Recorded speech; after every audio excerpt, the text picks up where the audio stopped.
Hello, everybody. Welcome. Today is July 30th, 2022. Amazing. I know, because it feels like time is going by very quickly, and also time is jam-packed with so many different events and transformations and portals. The past couple of weeks, I've been like, hooray, I'm so excited. We're going to talk about cancer. And everyone's like, cancer, how can you be excited about that? Then the next week, I'm like, hooray, let's talk about the death journey. Like, Aurora, the death journey, how can you possibly be excited about talking about that? This week is actually one of the weeks that I feel more daunted. I wouldn't say not excited, but I would just say a little bit intimidated, maybe is the best word, of how to speak about this.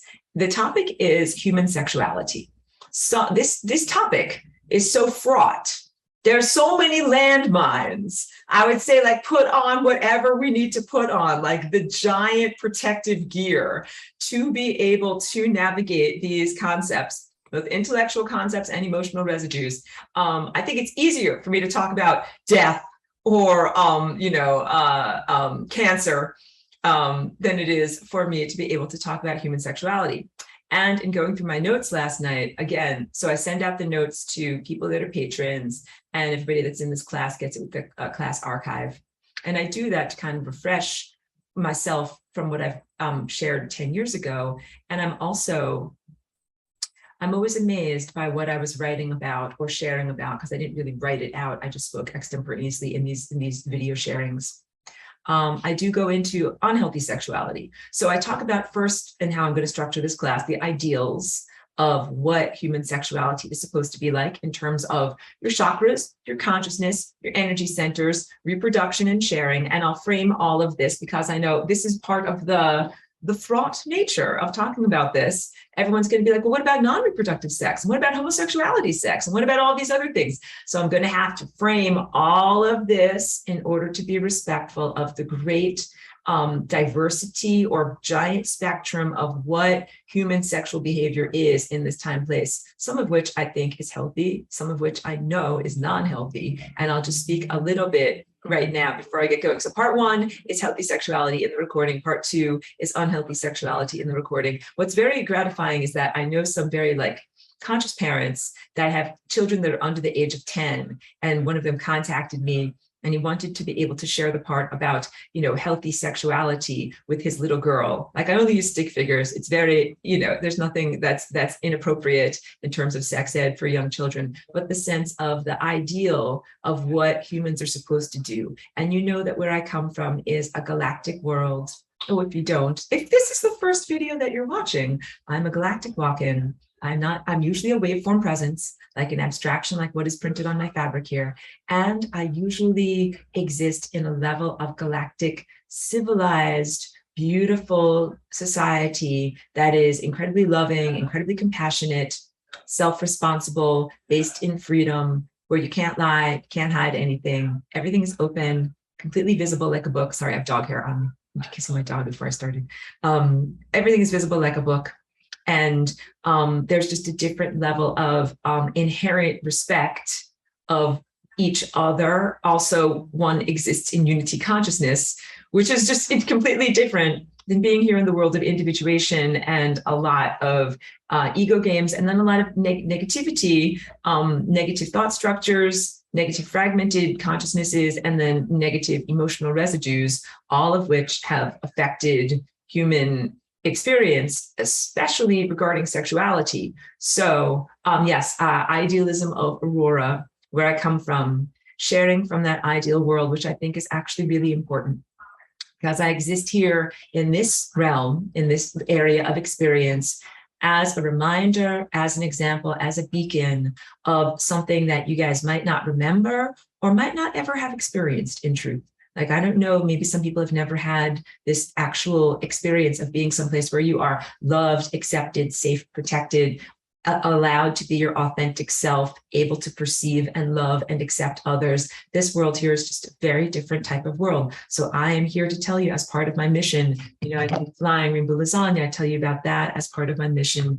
And I also do a lot with just trying to get across to you what things are like in the place where I come from, which, yes, is an ideal level of reality. And yes, is also someplace that you're meant to inhabit also. Let me get my little magical white. This is literally, I just think it's so funny. I say magical, but this is literally called magic. It's literally called magic. That's the whatever the thing that it is that I use from the company Apple. Okay, so that I can do my drawings for this, because we're going to do some drawings. The royal we is going to do some drawings. And I was also saying, drinking my wonderful non-psychoactive raw cannabis juice here, mixed with watermelon juice today. Hold on a second. Part 1, healthy sexuality. Part 2, unhealthy sexuality. And unhealthy sexuality, I recorded these lessons 8 or 9 years ago. I totally am going to talk about satanic ritual abuse and things that might be considered difficult topics. What people say, trigger warning, that these might be difficult topics. And also rape, sexual assault, and other aspects of non-consensual sex. So if any of this is a topic that you feel is not appropriate for you or for other people in your household, I've been able to communicate that to you at the beginning of this, and perhaps you might want to delve into one of my other videos, which is, fantastic. Okay, so part 1, I already got through that. Sexuality. Now let's get to this. So chakras of the body. Let's go to the whiteboard, or to the sharing board. Share screen. Okay, I just took this picture this morning of what painting that's right on my wall, right behind me. Oh, and let me also change this view to just me, to the privacy of everyone else that's here. And okay, so down here where I'm wiggling the cursor in this lower abdomen, it is a convergence point of the red, which is the physical level layer of chakras, or also known as the root chakra, and also the orange emotion mammalian center.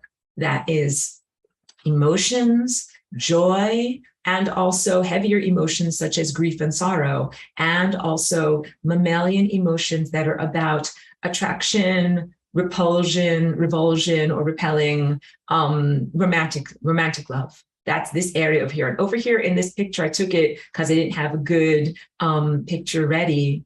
It is meant to show the male figure is on the left, and then the female figure is on the right, because I'm going to be talking a lot today about male-female partnership, heterosexual partnership, and all of this in the context of reproduction. So as I speak about this, again, I'm culturally sensitive. I recorded this original lesson 10 years ago. I was in recognition of the diversity of human experience then. I'm even more so in recognition of that experience now. Please do not take anything that I'm saying here as a condemnation of a person's personal experience of how they are exploring in free will their own body system and the body system of another person in free will. If you are consenting and if you wish to explore each other, that is totally your choice. I am speaking about the original purpose of sexual energy as it relates to the biological container and to DNA. So my foundation of this context is that sexual feelings exist as a motivator and guide and part of the experience of reproduction, a male and a female creating a human child. That's where I'm coming from on this. So again, fraught topic. Let's throw religious judgments. Everyone, take religious judgments out of your energy field, throw them out the window. Cultural preconceptions, take them, throw them out the window.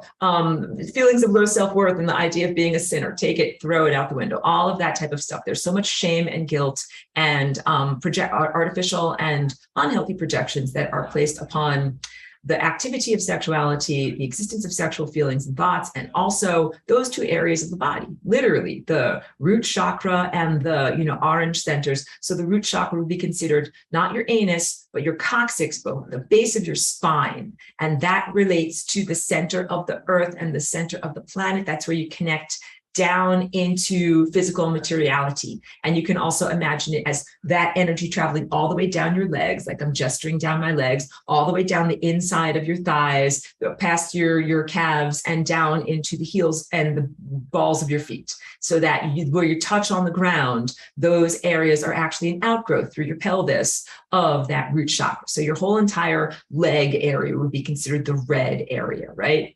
And then the orange area being your reproductive organs. So for a woman, that would be like uterus, ovaries, cervix, vagina. For a male, that would be everything penis and testes. And then all of the pelvic infrastructure that is related to all of those things, because there's a lot of inner integument, the muscles that are all in there, all of that is part of that orange level of reproduction. And like I said, also pleasure and joy. All right, this is big stuff. So I'm using this picture, a man and a woman, or a anthropomorphic male, anthropomorphic female. And again, I'm beyond that. I don't want to say I'm neither of those. Where I come from, I'm a waveform, which is not having a gender. However, here in this world, I am a woman, and I have learned a lot about being in a woman's body and the way that females are looked at, females are sexually objectified, and also about sexual violence and the need to protect yourself from that in this time and place. So I've definitely been here for 20 years and been acculturated or learned in exactly the same way. If you lived, if you had a 20-year-old person, that they've been here for that amount of time, I've certainly had a diversity of experience in order to be able to find out what different levels of society act like. What do these people act like? What do these people act like? These people, what are their different values? How do they treat women differently? How do they view women differently? So I've definitely experienced the whole, not the whole spectrum, but a wide array of different cultural mindsets in being able to share this with you today. So in previous semesters, when I've shared about this, people who are homosexual have watched my videos and they have misinterpreted this. So I just want to head that off at the pass as either a judgment or rejection of them, and also a sense that a condemnation of their activities or condemnation of where they achieve their sexual gratification from, either on their own or in partnership. None of this is meant to be that way. None of this is meant to diminish anybody in their feeling state or judge anybody in any way. It is absolutely a conversation and a teaching about sexual activity as it relates to biological and energetic architecture of reproducing another person. So that's it. Some sexuality and its expression is partnered and it is made for reproduction, and some of it is not partnered, and some of it is partnered, but in a way that is not made for reproduction. And that just lands in a different category of a conversation that I would have about I will get into this talking about creating intimacy, sharing one's body with another person, and creating different levels of emotional bonding is on a different level. Okay, so that's where I'm coming from on this. Thank you. Just allow. So now all of those like asterisks and tiny print at the bottom of this lesson hopefully can allow us now to have this conversation, because this is the circumstance through which I'm sharing. So yes, I'm much more sensitive to how what I say can, inform or destabilize a person. I am not here to destabilize a person or make them go into feelings of low self-worth or self-doubt, or definitely not wanting someone to feel like they shouldn't be in existence because of what they feel inside that. So I validate your existence, validate that you're allowed to be your true self, celebrated in your trueness of self. This is a talk about reproductive sex. Okay. Sexuality and reproduction are primarily associated with the red and orange chakra, but really all of the chakras of the body need to be engaged in the practice of healthy sexuality as it was intended to be expressed, intended by, let's say, the creator, the being that has invented both energy, time, consciousness, matter, the capacity to be in existence, the stuff called DNA, the capacity to reproduce and send life down into the future in time. So yes, mostly, children gather around. Mostly throughout human history, sexuality has been something that has been done in order to make certain that DNA and characteristics and consciousness get passed on to the next generation, that it has not always been something that has been explored for personal gratification or for pleasure or for exploratory partnership or intimacy. that is a different level of sexuality. Sexuality has been focused on reproduction. But what I'm trying to say, I guess what people in this time and place would call it something more like conscious coupling, that the activity of making love, let's call it making love, because that's what it really is about this perfect lining up of the chakras on the body with one's partner so that all of the energy centers are in a love state. And in this class, you guys are students for a long time, you know that when I talk about love, I'm talking about, I have a piano on, but it's not playing. A love tone, equal giving and sharing. That tone is created when your heart or your body or you're emitting an equal amount of energy as the energy that is flowing to you. So again, and I've talked about this in my teaching about the indigo chakra and the violet chakra and how this is a marriage and a partnership. Initially, when I recorded that lesson, I was like, yes, a marriage partnership where the partners share equally, sharing equally in partnership. And then I've learned so much about how so many partnerships are not about equal sharing. And there's a great need for, healing and rectifying that, and more conscious social dynamics, more conscious relationship dynamics. Love is supposed to be an equal sharing, an equal giving and receiving in relationship. And that can be love between oneself and a tree or a butterfly. It's not romantic love.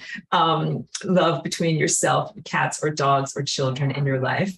Love between romantic partners that are sexual partners. Love between oneself and an abstraction like God, time, the cosmos, being alive. You can be in love with life. You can be in love with humanity. You can be in love with a larger feeling state. And that means that you are giving to it as much as you are receiving from it. So yes, yes, yes to all of that. Everything about interacting before the physical act of intercourse is about lining up the chakras between partners. So now let me just go back to this picture that I was starting with today. Lining up, wait, let me grab the annotation before it disappears. I have like 1 minute before the annotation disappears when I get going on these. So lining up all these chakras. Here's orange to orange. Here's yellow to, I'm trying to do it. Yellow. Here's green, the heart to green, the heart. Here's this turquoise color, which is at the throat and the level of truth and honesty, to turquoise. And then this is another place where there's that key intersection. There's red and orange that intersects down here. And then there is indigo and violet that intersects up here. So we join together both indigo violet to indigo violet. I'm going to read this again. Everything about interacting before the physical act of intercourse is about lining up the chakras between partners. So that's everything. This can be a lining up experience that happens from talking to one another, dancing with one another, eating or preparing food together, holding hands and walking down the street. So many different things that come before the actual act of two people coming together physically and joining together at their genitals. Okay, but now I have to talk about me as a walk-in. So I came in 2001 and really started interacting with human culture directly around 2003. And when I did, I went to a new friend's house. We were eating some food and they're like, why don't I put on the TV or watch something while we eat? I knew very little of human culture, very little of human television. And they put on that show that is called Sex in the City, Sex and the City, whichever one it is. And as my eyes go down because I can barely even think about this, as I'm eating my food, which I was in gratitude, this is so nice, having some good food and exploring what human interactions are like, that I started to watch the show and I just got this sense of I thought it was actually a comedy. I thought that it was a farce. I couldn't believe that humans actually treated sexuality in that way. Because the premise of that show, it's maybe because it's a little bit old, so that was a long time ago, people might not know what it was. The premise of the show is that it takes place in New York City and that they're in Manhattan and that there follows a group of women of, varying ages and professional levels as they go through their different sexual adventures. In that show, what they do is first, they meet someone and explore genital to genital contact. Then after that experience of sexual intercourse, they learn what's the person's name, what's their intelligence level, what are their emotions like, what are other aspects of their life, like their profession and their hobbies and their avocations. Very backwards. And also in that show, they treat sex as a very disposable, not commodity, because it is not about prostitution or sales, but just as a very disposable, let's say, entertainment. Like, what is the next sexual entertainment kind of cheap thing that is not really cared about and thrown out the window? The way that, you know, sometimes people treat, like, what's my next meal? Should it be Thai food? Should it be, you know, Italian food? Should I have a fruit salad? What shall it be? That I was actually shocked, like, not throwing judgment or you know, condescension onto humanity as I share this with you, but I was like they can't be doing that, really. Like, I thought, that's why I thought it was a farce or a show that was you know, like a mockumentary or something like that. But then I later learned, like, oh, like, that is actually exemplifying a certain level of behavior that some people actually do, and that some people actually aspire to, and that's why it is part of the entertainment realm. And that was a big awakening for me, because again, the energy that is the orange energy, wait, if I go back to this drawing here, orange energy here, this is also called the sacrum. So the sacrum more accurately relates to, like, the small of your back, kind of like right above your pants line, or, you know, right below the place where your spine starts to curve inward at the lumbar. Sacrum and sacral. That is literally a big giant energy center that has to do with your willpower, your energy reserves, your thing that directs you through life, like your motivation. And it is sacred, sacrum, sexual energy. So I, again, come from a place in the level of being where this is treated as sacred energy. And I was watching this show about people that were doing things here in the world very unconsciously and not in recognition of the sacredness of the energy. Not meant to be condescending, but I was just a bit saddened by it when I learned about that. Drinking some of my beautiful cannabis juice in order to assuage myself.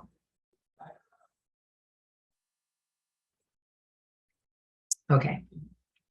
Sexual intercourse for both recreational and spiritual purposes of growing closer and intimacy. So let me read that again. There is sexual intercourse for recreational and spiritual purposes of growing closer in intimacy. And then there's also for reproductive purposes, sexual purposes, growing closer in intimacy, reproductive purposes. These are both valid. All has to do with lining up the chakras. Very different than the perception of the current human culture, where sexuality is perceived as the baseline foundation. So that's the kind of sense of, in what I learned to articulate, in the current human culture, sex is looked at as like the primary, lowest, most common, the least common denominator would be the math term for it. The thing that everybody does, like in meeting people, like, I don't know if you can have a conversation with them, or if they're intelligent, or if they're kind, or if they're loving, or if they're this or they're that, because all of that is this stuff up here. But at least you can have sex with them. There's a physical body there, and sex can happen. That's the idea. So let me go through what are the levels of human experience, and I'll use this as my little example here. The layers of consciousness.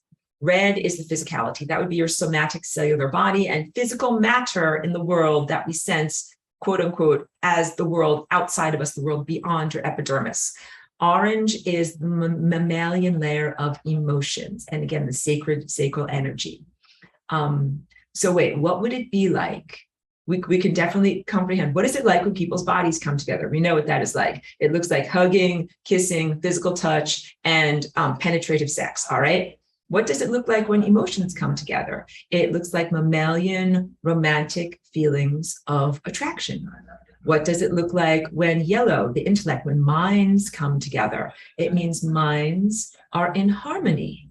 Big, like your intellectual thought and ego structure is in harmony with your partner.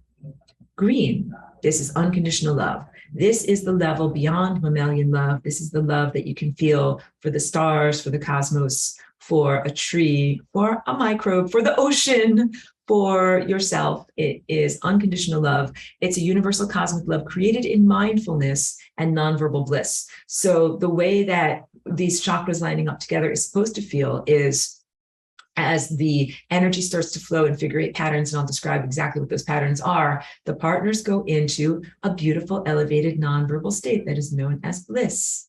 Yes, and this is a state that actually comes before orgasm. And this is also a state that is part of like the hallmark, the signature of ascension. But ascension is not necessarily about sexuality or reproduction, but it is about being in that perfect unconditional love level of, yes, being in partnership with God or with the cosmos and moving at exactly the right rate and accepting energy at exactly the right rate in order to be doing, I don't want to be crass, but to be in a cosmic lovemaking mode, a cosmic partnership mode.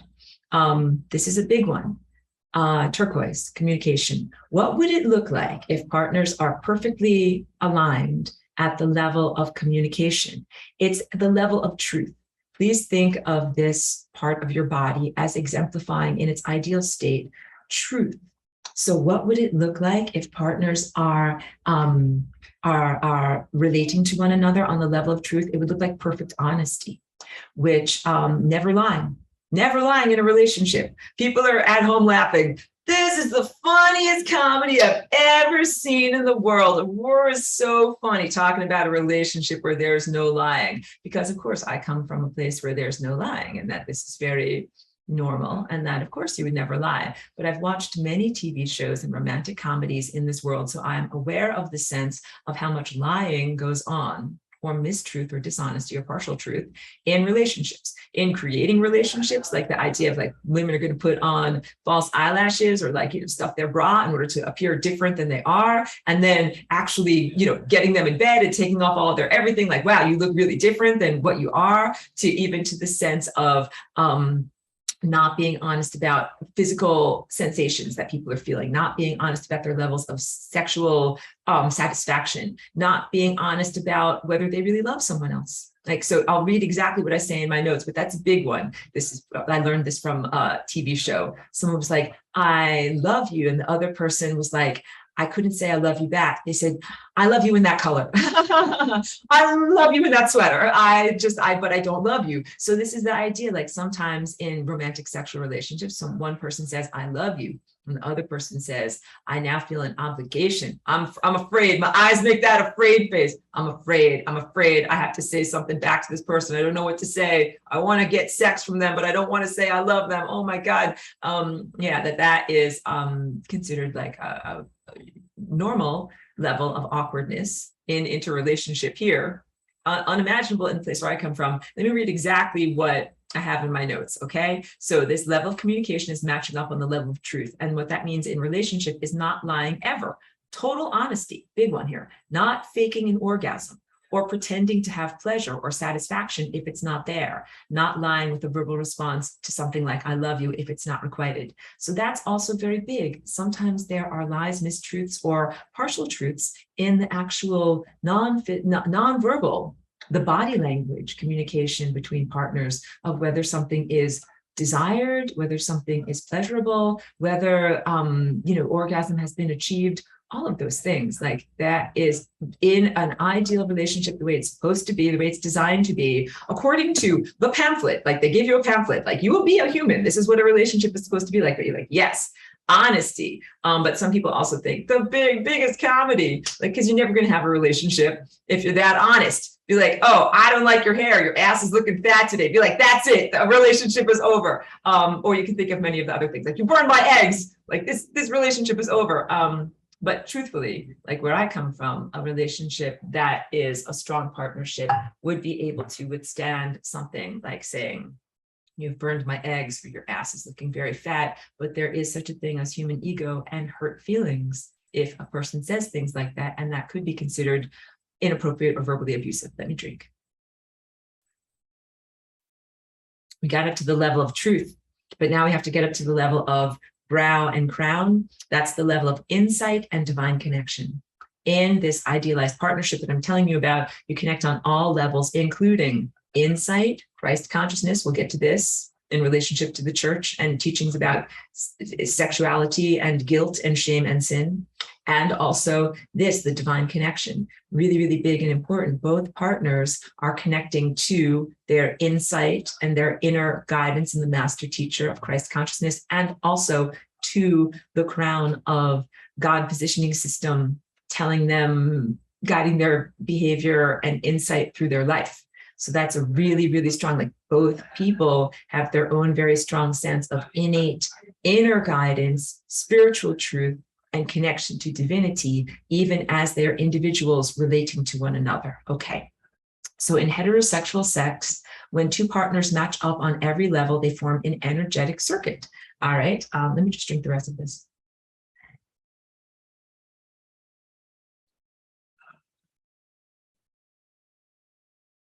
Because remember, I told you it's not good to let it oxidize. Let me just drink. Sorry to do this right in front of you.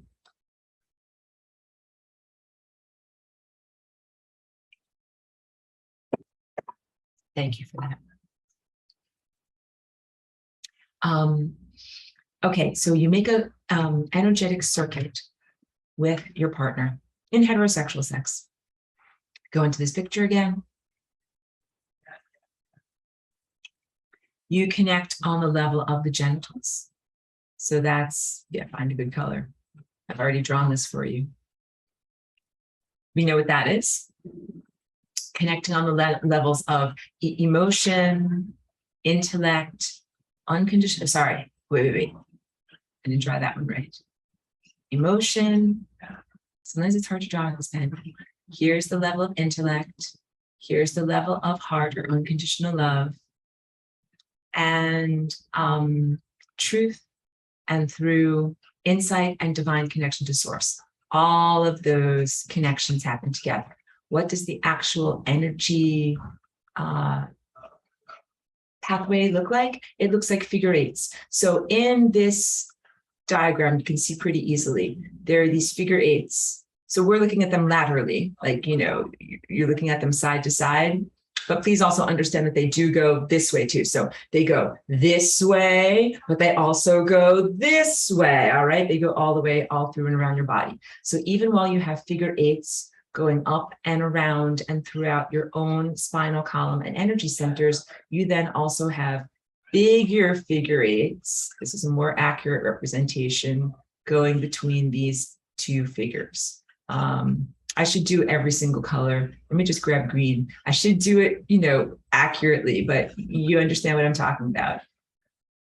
Big, giant green figure eight loops coming between both partners, all right? And then definitely all the way up to this level, oops, go back, all the way up to this level of blue and violet to be able to bring those divine connections together. So big, giant figure eights in between partners, and then also smaller figure eights within the individuals.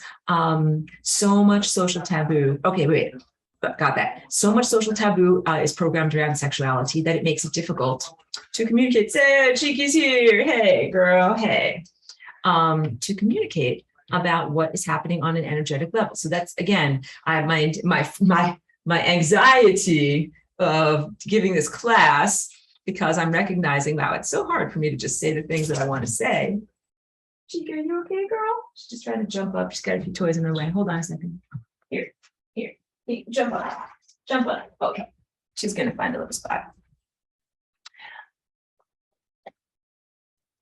So much of how I just want to be able to speak clearly about the abstract energetic truth of what is happening in sexuality and between partners. And then so many layers of cultural distress, trauma, we could call it baggage, things that need to be healed and worked through in order for me to be able to communicate. How about for the rest of this broadcast? Be like, okay, just pretend everybody is balanced and centered and healed and able to listen for all of this. So one of the big questions, because as I'm saying these things, I can kind of sense like someone's going to think this, someone is already thinking this, someone is already thinking this. So I'm getting all of that. My spine goes up.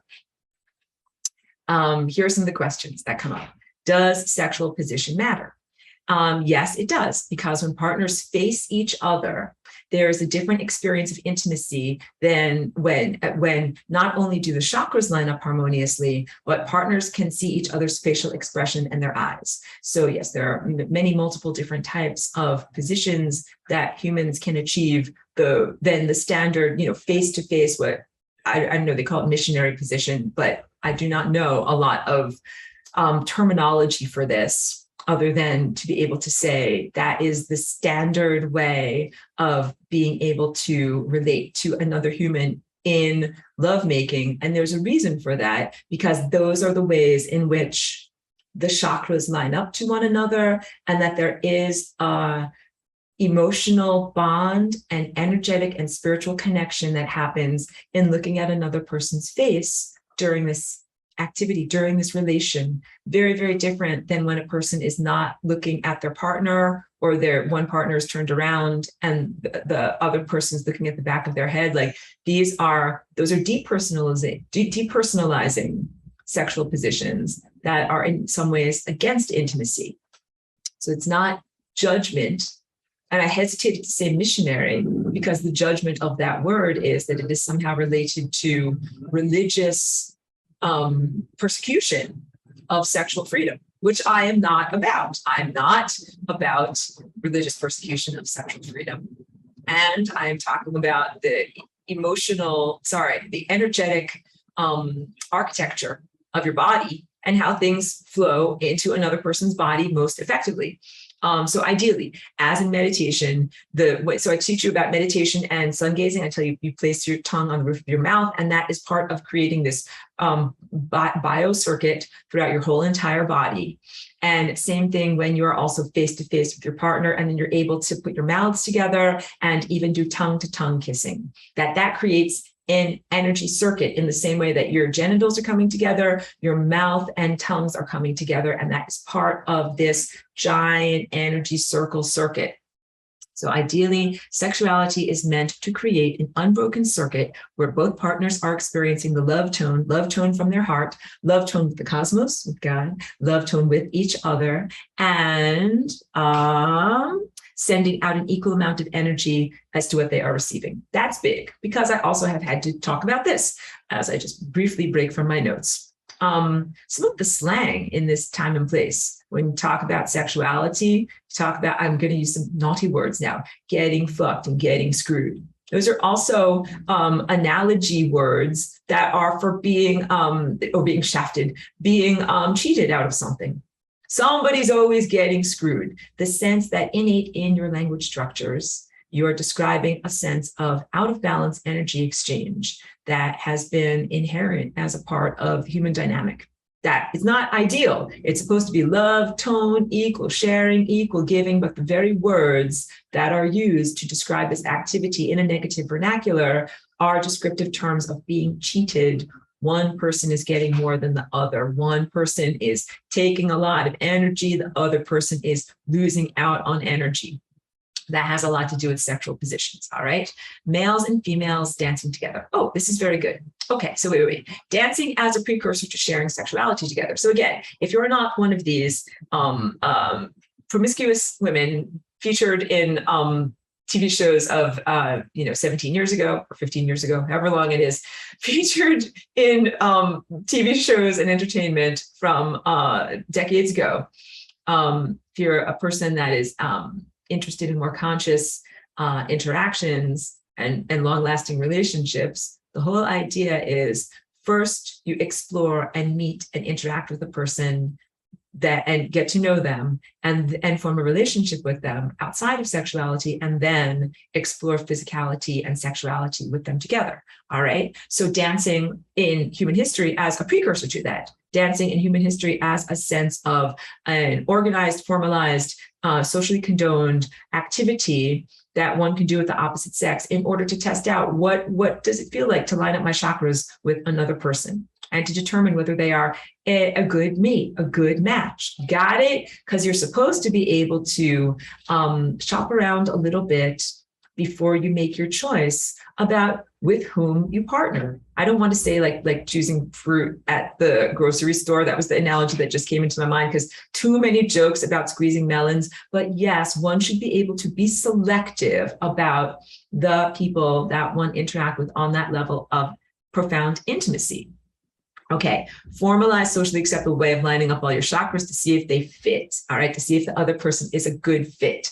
The modern dances don't always involve partners moving in tandem or partners holding hands. All right, so we're talking more about like the mosh pit, whatever, even the Watusi and some of these other dances, more modern dances post-World War II, aren't necessarily about this type of partner dancing or lining up face to face, but think more in the terms of formal dancing of previous eras, where you've got something like a waltz or a tango, or I don't know, think of another one, even the box step, where you are dancing with a partner and moving around the dance floor, and you are, I should say, like chest to chest with someone, face to face and chest to chest with someone.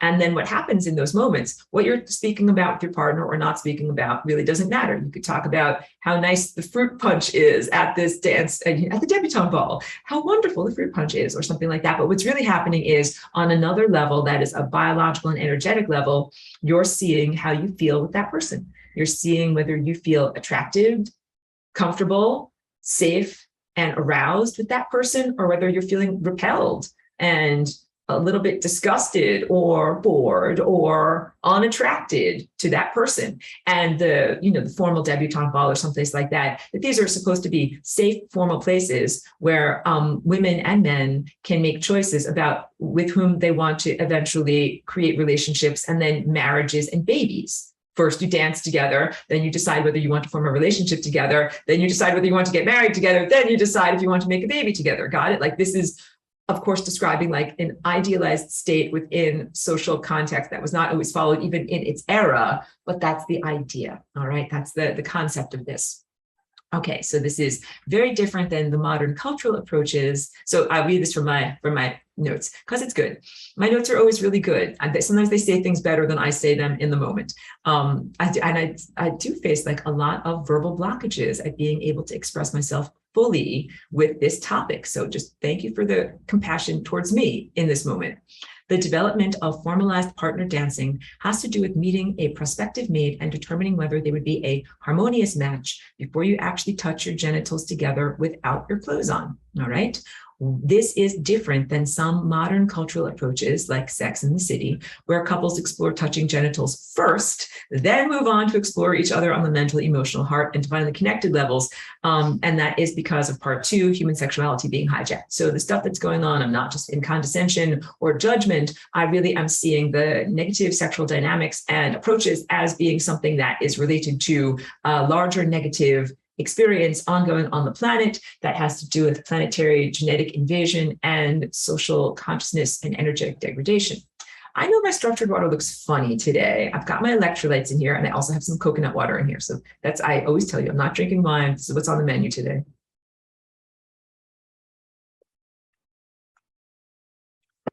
Before I get going on the rest of this, let me read this comment from Trisha. Says, is the bliss state you meant before the physical orgasm? In other words, is it our light body orgasm peak, raise in frequency, and then manifest physically? And when we externalize it, do not maintain this energy field, but then we feel low in energy? Okay, great questions. This is about the bliss state that is about heart-to-heart connection. So as you're doing intercourse with another person or making love with another person, what happens is just like, pedaling on a bicycle, the wheels start turning faster. That is what happens with your chakras. That as you are in the experience with your partner, relating with your with the other person, both of your energy centers start going a lot faster. And that includes the heart. And the heart creates this beautiful love tone that ideally one should get into a nonverbal state of bliss.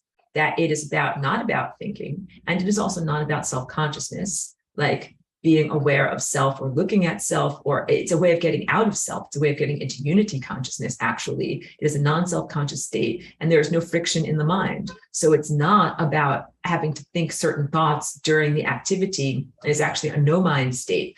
That is the precursor to the orgasm, which is, so I'm going to talk now and use words like Kundalini. Kundalini comes from the Hindu tantric tradition. From my perspective, the Far East comes from Asia, because I'm in the United States, comes from Asia. And that's one of these vestigial traces that comes from the antediluvian culture, here time known as Atlantis, that one of their specialties is recognizing and remembering what is known as Kundalini in this time and place. So there's an energy center at the base of your spine that's kind of in the small of your back. That's your sacral energy. And that when these energy centers and wheels in your body start moving faster and faster and faster, the energy starts to spiral up your spine. It actually doesn't just make a spiral, it makes an amazing complex figure eight patterns up your spine, and you're also interweaving with your partner. This is in tantric sex known as Kundalini. And what happens is it gets all the way up to the center of your brain, where your skull and your spinal cord meet, and comes into not only your pineal gland, but all of the glandular structures that are in the center of your brain, known as the midbrain. And then it bursts out through the top of your head, which is also where you have your divine connection. So it's like taking all of this stimulation of the red physical realm and bringing it up to the level of the divine. That is what orgasm is intended to be, a beautiful reconnection with the divine. This is similar to sun gazing, where sun gazing, your partner is the sun. And again, I call it cosmic lovemaking, but I never wish to make it seem tawdry or crass in talking about it at all, because of some of the cultural connotations of what sex and sexuality are about. It is a sacred communication that you're having with the sun, and the sun is an amazing, beautiful, loving partner, but throwing the cultural and religious and judgment baggage out the window.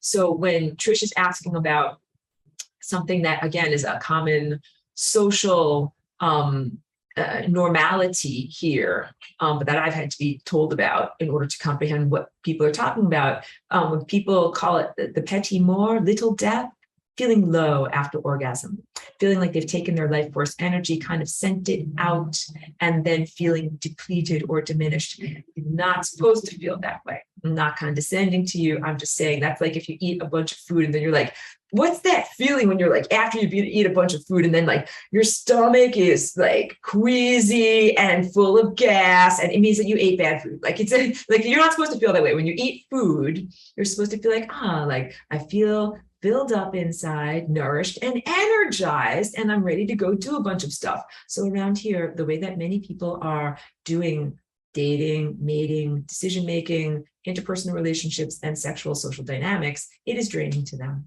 So a lot of people after orgasm, though, from the way that people are doing it socially and culturally here, they're not feeling that sense of being replete, being gratified, and then being energized and uplifted afterwards, which is what you should be feeling. And if you've never felt that way, please do not go into despondency.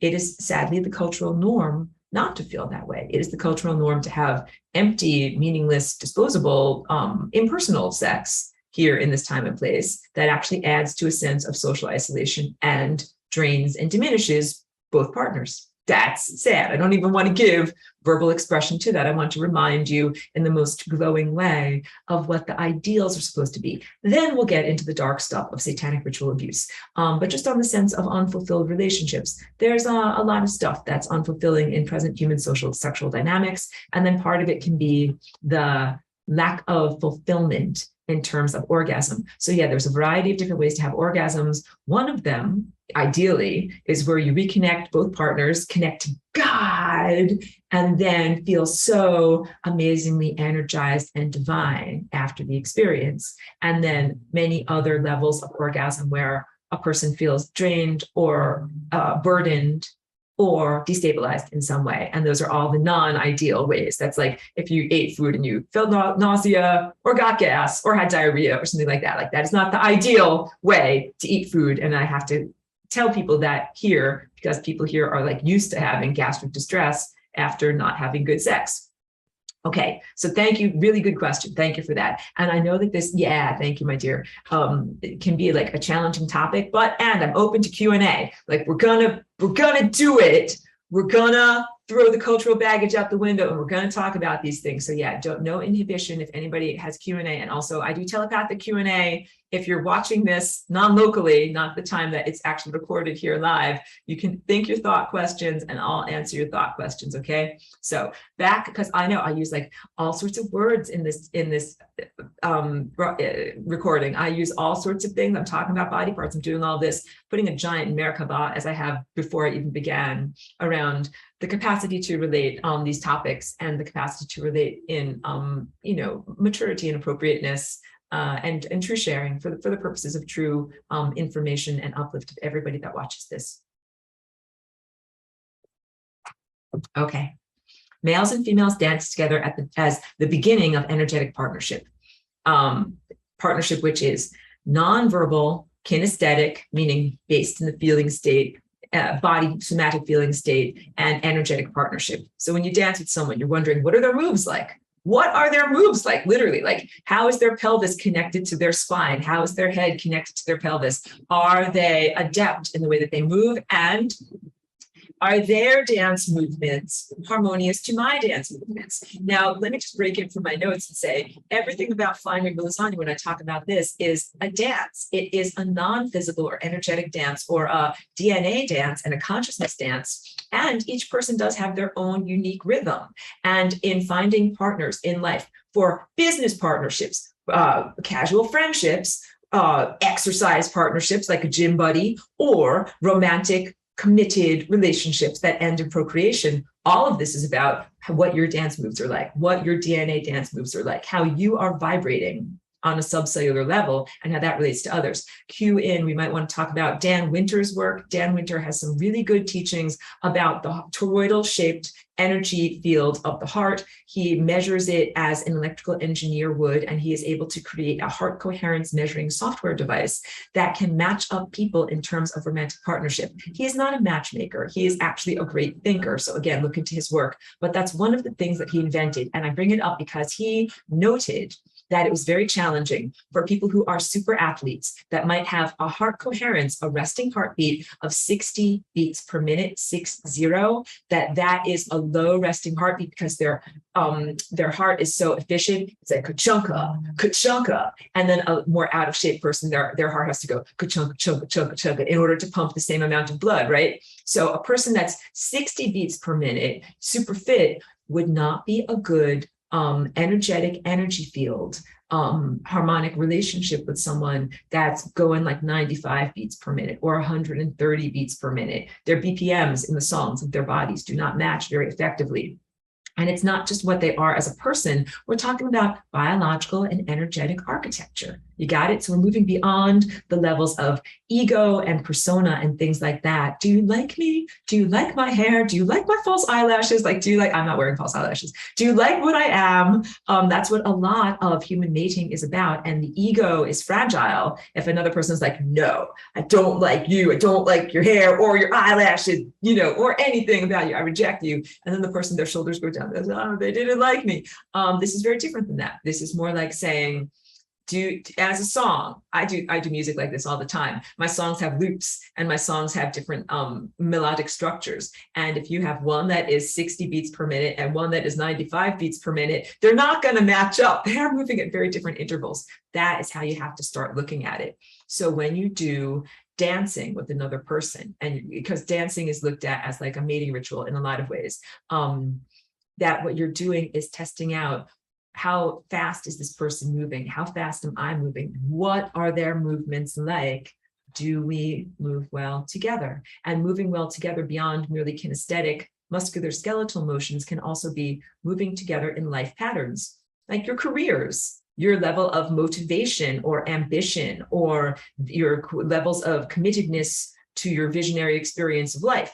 Like some people are sitting on the couch, potato chip eating Homer Simpson type people. They're not very committed to the vision of their life. And some people are like climb a mountaintop people, and they're constantly challenging themselves and have, huge ambitions and goals in everything they do. Like those two people, if you put them together, would not be a good match, because one person is super rocket fuel, going upward, and the other person is just kind of like dum, sitting there eating their potato chips. No judgment. These are two radically different rates of being.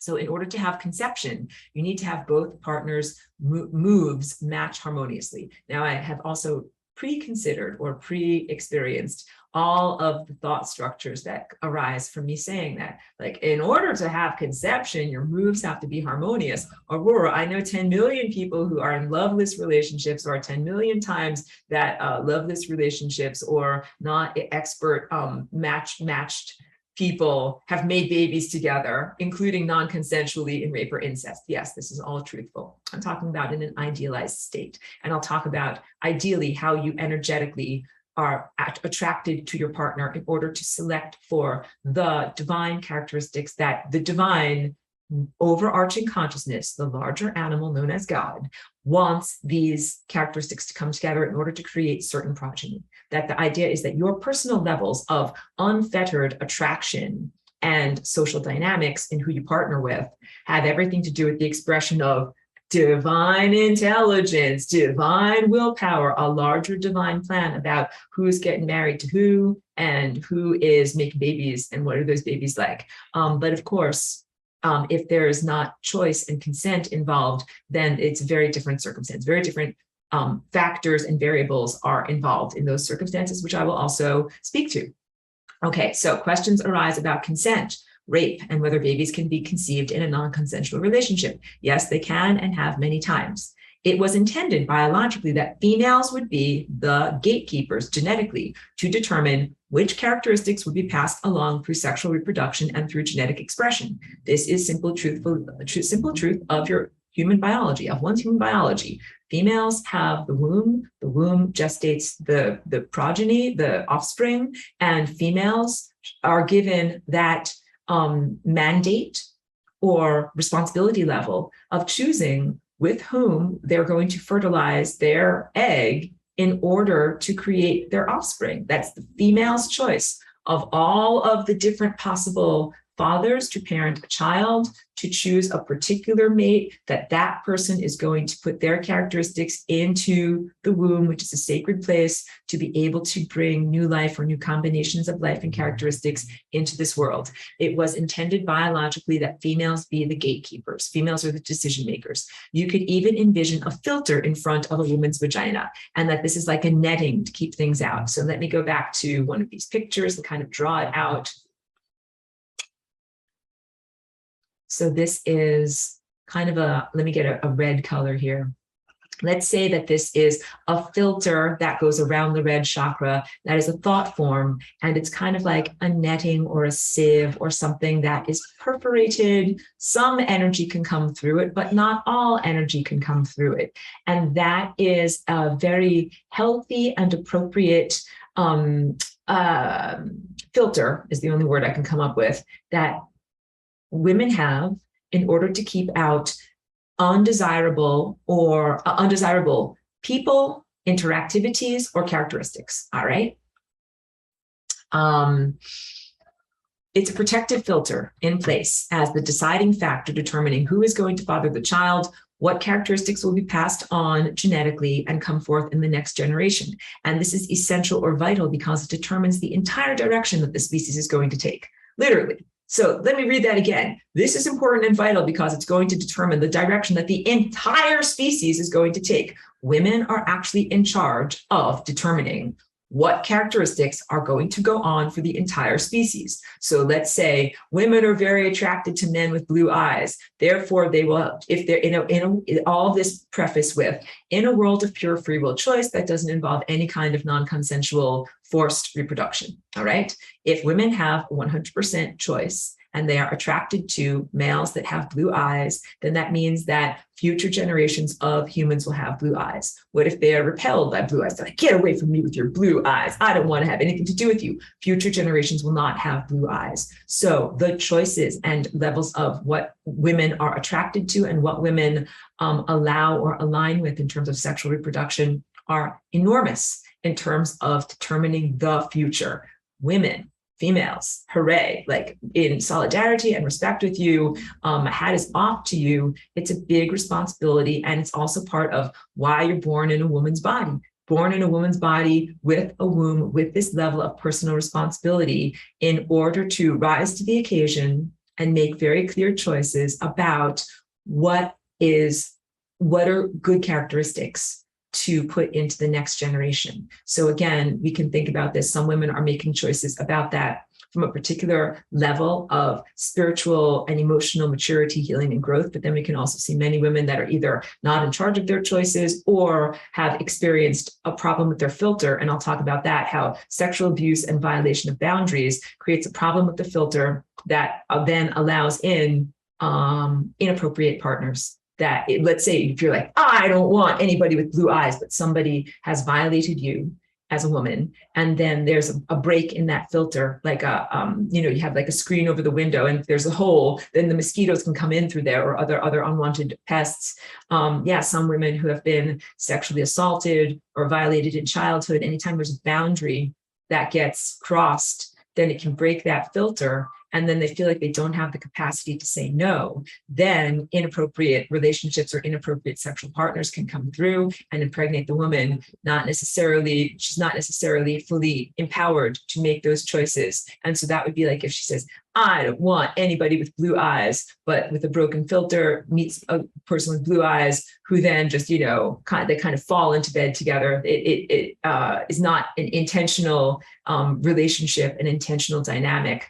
But it happens anyway. And we can look to that and know that that is a truthful dynamic in the world, and also not something that we are hoping to continue. My spine goes up when I say that, not something that we are hoping to continue. So I speak to this, not to speak it into being, but to recognize it, and then to offer the opportunity for healing and rectification. Tricia says, women as gatekeepers to the divine portal. That's exactly right. So your womb is a connection to the divine, to God, to the creator. It is a place where literal life creation happens. And it is also a portal for consciousness. The cervix cervix vagina being a portal for consciousness, where people come through there. People come through there. You get it? Just like photons come through the sun, portals of consciousness, people come through their mother's wombs and their mother's vaginas. And that is how they enter into this world. So that is a sacred doorway, and the sacred doorway of what sperm and genetic materials and consciousness aspects enter into the woman, and then also what people as an end result end up coming out of the woman. Trish also says, and if conceived without love, can we think it may not be a divine soul coming through there? I'll talk to you about that. Let me draw it out for you right now, actually, since you asked so beautifully, because I need to do the whiteboard for this. So this is actually a little bit further down in my notes, but it's a beautiful question. And Trish, just thank you for being intelligent and asking great questions. So here's one person's time vortex. This is a simplification, and you know that my pen doesn't always work, and I'm much, much better at drawing than this pen often shows. So let's say that's Dada, and let's say this is Mama. And they have areas of coincidence in there where they're like, so this is the area where I'm coloring in green, where both of those time vortices overlap. All of these timelines here are places where Mr. Blue and Ms. Red can actually meet physically and come together. All of these other places over here, it's like, no, like that here and here, they lived far apart and they never met. But here and here, they like flew on an airplane or met on a train or lived in the same town. They actually can meet and physically touch and physically make a baby. The question is there supposed to be a baby? So the baby would be exemplified as like, here's the mama, here's the dada, and then here's the little baby time cone coming out from between them. Mama, dada, and baby. How nice. The real question is this green person supposed to be in existence? So if the filter, so Trish says, if it's conceived without love, can we think it may not be a divine soul coming through there? This is what I'm really speaking to. Let's say that Ms. Red over here suffered from sexual abuse and her filter was broken. And upon meeting Mr. Blue over here, she simply didn't have the capacity to say, no, I'm not interested. And they produced baby green over here. But maybe baby green wasn't supposed to happen. Maybe baby green was actually supposed to be born way over here, in a completely different format between Mr. Yellow and Ms. Purple, right? That soul was actually supposed to be on a completely different soul highway over here. And maybe it didn't get a chance to do that because of the lack of decision-making capacity and broken filter of Ms. Red. So this is not to say that baby green is a monster, a grotesque monstrosity. I'm being silly and facetious here. Does not mean that baby green is a grotesque monstrosity, or that we should take a chainsaw and chop off baby green's head. No, I'm being incredibly facetious. I hope that that comes through in my voice. What it does mean is that this trajectory, like think of all of these as threads of life through the tapestry of time. That's baby green. Here is mama red, and then here is papa blue. These are all woven through a giant time tapestry. Here's the giant time tapestry that is supposed to make a very particular picture of reality. And the real problem is, what if baby green is not supposed to be there, but baby green is supposed to be down here? And instead, baby green is up here. That's the real problem, is that the soul or trajectory or life path of that particular person, organism, creature is in the wrong place. And that becomes then energy or consciousness out of place. Energy out of place is eoop, as opposed to matter out of place, which is whoop. Eoop, you become eoop. But that doesn't mean that, again, you should not be euthanized, chainsawed, or otherwise bludgeoned in some way. It just means that there's larger repercussions when one person is violated, or one person cannot make good choices about the social dynamics and with whom they partner. Or let's also talk about or refer to forced marriages or arranged marriages. Again, not a practice that is very common in the United States, but is more common in areas of Asia and India. Huge disempowerment structures exist there in terms of women owning and controlling their own bodies and their own reproductive capacities. It also happens in some areas of the Middle East and Sub-Saharan Africa. These are not effective ways of treating women. Women are sometimes sold as child brides, 12 years old, upon the level of maturity of the reproductive system. Some female children still, they're not adults yet, although they can reproduce, they're fertile, they are sold into marriage. They don't get to choose their husband. They don't get to choose whether they reproduce. They don't get to choose how many times they reproduce. That disempowerment state has huge repercussions outward to everyone and everything, to God, to the living time field, to you and me, and to everyone that, again, we might be interacting with the non-ideal version of baby green, simply because baby green's mother was not an empowered female. So all of this is a call to change and shift human, social, and cultural dynamics towards female empowerment. Let me drink. Okay, then Trisha's already in part 2. She says, and the satanic rituals to have a possessed soul coming through lower portals. That's apt. Let me save that for part 2, because right now I'm doing idealized sexuality. Part 2 is when we get into the unhealthy stuff that's certainly a part of the human dynamic here. Okay, the filter is part of the red chakra. I already got that. Your third eye as both an aperture, an energy opening, and also a sensory limb that can attenuate, and is also your imagination. Going to go through that again. I've talked about this a lot in this class. Your third eye is an aperture, opens up. There's a thing that sees there, your inner eye, your brow chakra. It is an energy opening where energy comes through. It is also a sensory limb. I always use this little thing to reach out. I reach out with my tendril of attention. It reaches forward, kind of like a finger, a pointer, a feeler. It's a sensory apparatus.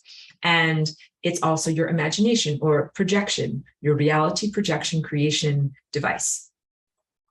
Anything that we are thinking about with our third eye, we are attenuating towards. We are reaching out and grasping towards. It is meant to be an aspect of sexuality and reproduction in the direction that it reaches out and with whom it attenuates. So part of sexuality and reproduction means your attention, tendril of attention with your mind, with your insight, your pure mind, your non-verbalized mind, reaches out to certain people, thinks about them, touches upon them, senses them, ingests minute quantities of them as part of the beginning of the bonding situation that results in the creation of a child. It is meant to be an aspect of sexuality and reproduction. Whatever you are thinking of sexually or projecting your sexual ideas and feeling upon, you are attenuating to that individual. All right. So if you meet someone or if you only see their picture, and if you're thinking about them in terms of projecting, I'm using my heart, but you can also imagine coming from your genitals, from your root chakra, that energy that you are projecting sexually upon another person that you're thinking about with your attention is the beginning of attenuating to that individual, magnetically or gravitationally drawing yourselves together. In healthy human sexuality, that is the part of the process of conception. So first you're like, I'm thinking about my ideal partner. He or she looks exactly like this. And I'm sending out my mind to them, and I'm sending out and thinking about them and thinking about them and creating this bridge at this level between them. Then eventually your physicality bodies come together. Then eventually your chakras align. Then eventually your physicality bodies come together in the act of lovemaking and conception. And then from there, you make a new person. So this, again, is part of the interweaving of the fabric of the time field. Events are woven together. Like if you were in a crowded public place, and you see someone across, and it's like, just like in a movie or whatever, that person is spotlit, they're special, you see their face, you don't know their name, but you keep thinking about them and thinking about them and thinking about them, you are magnetically drawing yourself to them. And then if there is no inhibition, and if the time currents are correct, then you meet again. I saw you in the public square that day, and I didn't get a chance to actually say anything. Now here you are at the bakery. Let's talk. Can I buy you a croissant? And that's also big. I'll talk about food as sexual overture. And then from there, relationship develops. This is all part of the overarching divine architecture, bringing certain individuals together. And we'll talk about the negative aspects of the moon and other things artificially bringing people together too, or alien love bite or any of that. That's for part 2. And reaching out with the attention also interacts with the energy tendrils that are both part of male and female genitals. Okay. Lines of energy come out of both penis and the vagina. So I'm going to draw it for you. Since we're using blue and red, we'll just be consistent here. This is Mr. Blue. These are crude drawings. This is his penis and his balls. All right. This is Ms. Red. This is the vagina. All right. But then this is like the womb and ovaries over here. All right. Terrible drawings. These are like the stick figures of genitalia. But what matters is, now I'm going to just choose a different color. These are tendrils. Tendrils of energy. Tendrils of energy, first of all, are generated in the male testes. For males, your testes are your connection to divine life force energy. It's where your genetic material, your sperm, are created. And then the tendrils are created from there too, and they emerge from the front of the penis and they go forward. This is energy. This is non-physical energy in order to find the female partner. Okay. Now let's go rewind a little bit here. And now we're going to say, for women, the generators are actually here in the ovaries. Again, divine life force, but also this whole entire womb is a generator of these energy tendrils, which emerge through the cervix and then reach out for the male. And I mean, that might be considered strange because most people think, the energy always goes from the male into the female. The male ejaculates into the female. Like this is like basic sexual education. But I'm talking about energy tendrils that come from both partners. So we've got these spirals that are coming forward from here, and these spirals that are coming forward from here. P.S. They all move in spirals. So this should look like spirals like this, if I'm more accurate. Got it? And they meet, and then they cross, and then they go into each other. And this is part of this deep bonding and the creation of new life, like baby green. All right. Hold on. I'm going to leave the basic stick figures over here. I know, please don't laugh at my basic stick figures of what genitals look like. Very similar to the tendril of attention that comes out from your third eye, all right? Tendrils begin to connect these two crucial aspects of anatomy during the process of conception. Tendrils connect together. Love making and sexuality for reproductive purposes. Love making as love tone, equal giving and receiving, as opposed to expression of pleasure and intimacy with the partner, which is a different thing, all right? No judgment on exploring sexuality for those purposes. But I'm speaking here about sexuality as it was intended to be used for reproductive purposes. And big one here, purposes of manifestation with partners, much of which has been hijacked or frittered away. So the act of conception is about conceiving of and making new human life, and is also about conceiving of and making events happen. And in part two, we can also talk about the negative hijacking of using partnership and sexual tendrils coming together to create negative events like wishing harm upon one's enemy, all of which is a big no-no. So I said this already, in males, the testes are the source of life force energy. It's where the reproductive materials are created and where the tendrils grow out of. For females, the uterus is the divine connection to source. And of course, the eggs are in your ovaries, this connection to source, creativity, life energy, and the tendrils come out of there. Ideally, during the act of intercourse for biological reproduction, the male is creating tendrils that move forward into the female, and the female is creating tendrils that are moving into the male. They move in spiral patterns and they intertwine with each other. The tendrils act as guidance. So the likelihood of actually conceiving a child is minimal. If you just look at like the statistical, put on my glasses, hold my clipboard, the statistical likelihood of human conception is actually like, 10,000 million billion to 1. It is very, very, very small. People here now need to comprehend exactly how miraculous it is that any children are conceived and successfully gestated to term and birthed. Like the likelihood against that is astronomical, literally. So anybody who actually managed to get conceived of, get born, get birthed, pat yourself on the back. Congratulations. You have already defied the odds in considering what is even possible in the world. You've already done the miraculous. However, it is such a commonplace occurrence of so many thousands of births per day, and something that happens sometimes so inconveniently in some ongoing human relationships, that it is often overlooked for the supernatural miracle that it actually is.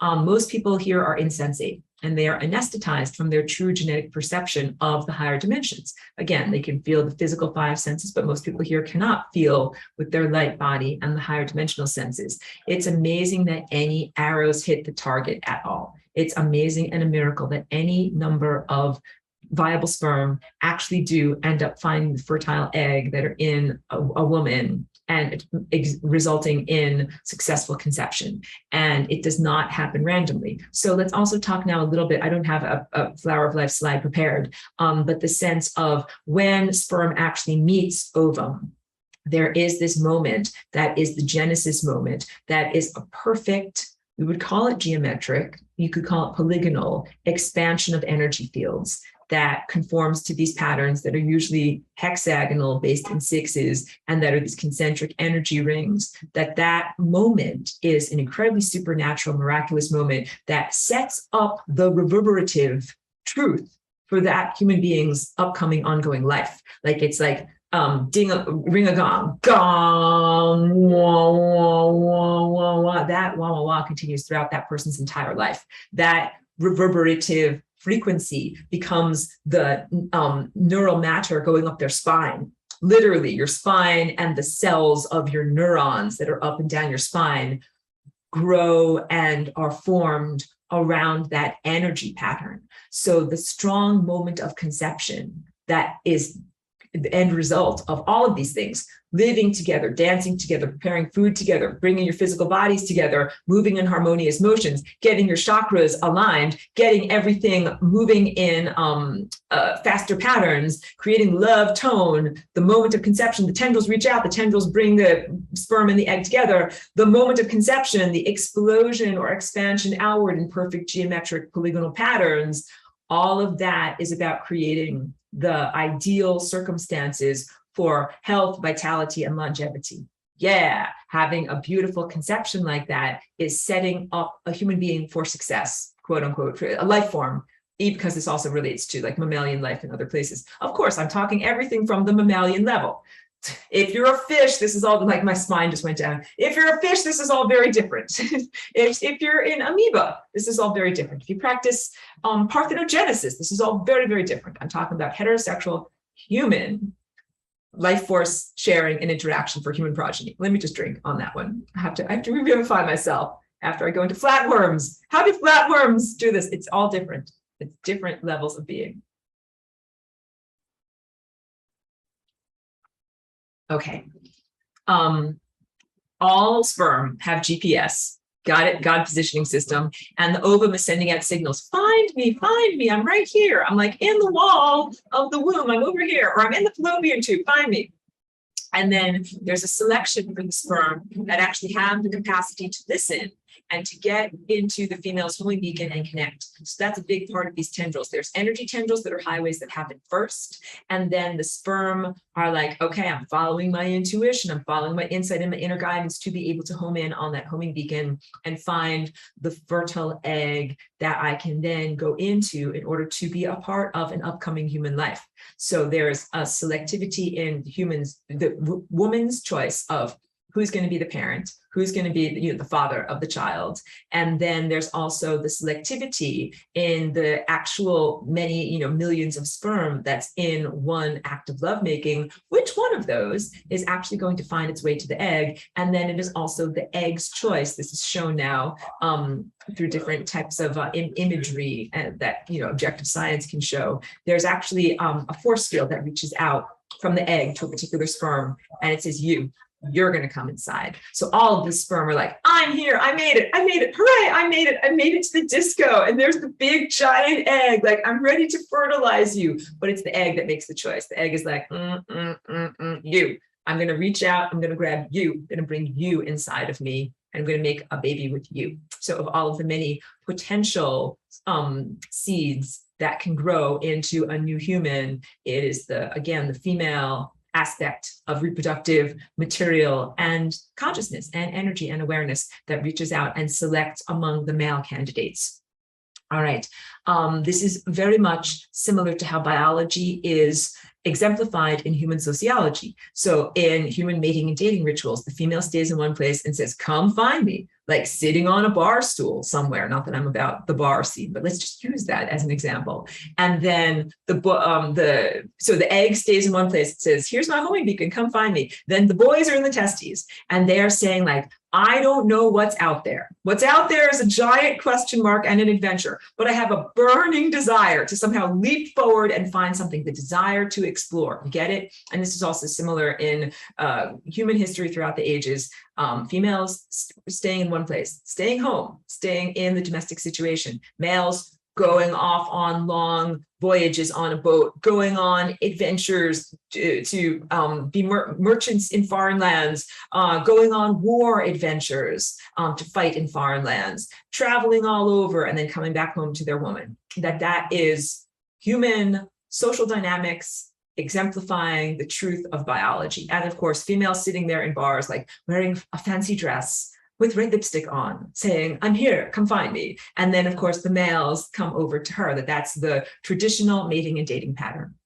Okay, this includes males offering food and drink to females as a form of sexual overture, especially drinks at a bar, even though I'm not condoning that, because it has issues of consent. Like, I will bring you something that will make you not able to furnish consent. Like, that is not correct. But what it's supposed to be is, I will bring you something that will exemplify that if you allow me to have sex with you and impregnate you, I'm going to take care of you. Because when women bear estrogen, estrogen is a hormone that allows women to be fertile, and estrogen also makes it harder for women to grow muscle mass. And males have testosterone, which makes it easier for them to grow muscle mass. So just in the basic sense of biology, women are more vulnerable by having estrogen bodies. And when women are pregnant, it is more difficult for women to walk around and find and prepare and eat food effectively. When women are largely pregnant with their bellies out, it's just more difficult and they are more tired and they require more calories to be able to successfully gestate their pregnancy. So the offer of food or drink from a man to a woman, it's not supposed to be like, drink this and then you will be drunk and I can have sex with you. It's supposed to be, I will nourish you. Let me have sex with you. I'll make a baby with you. I will nourish you. And then when you have the baby, I will still bring you food because you're going to be breastfeeding and you're going to need a lot of food because that uses up a lot of extra calories. So I speak about all of that in my notes. How does a male get through the female filter of discernment? Let me just drink. Again, females as the gatekeepers, determining which genetic characteristics the offspring of the next generation carry.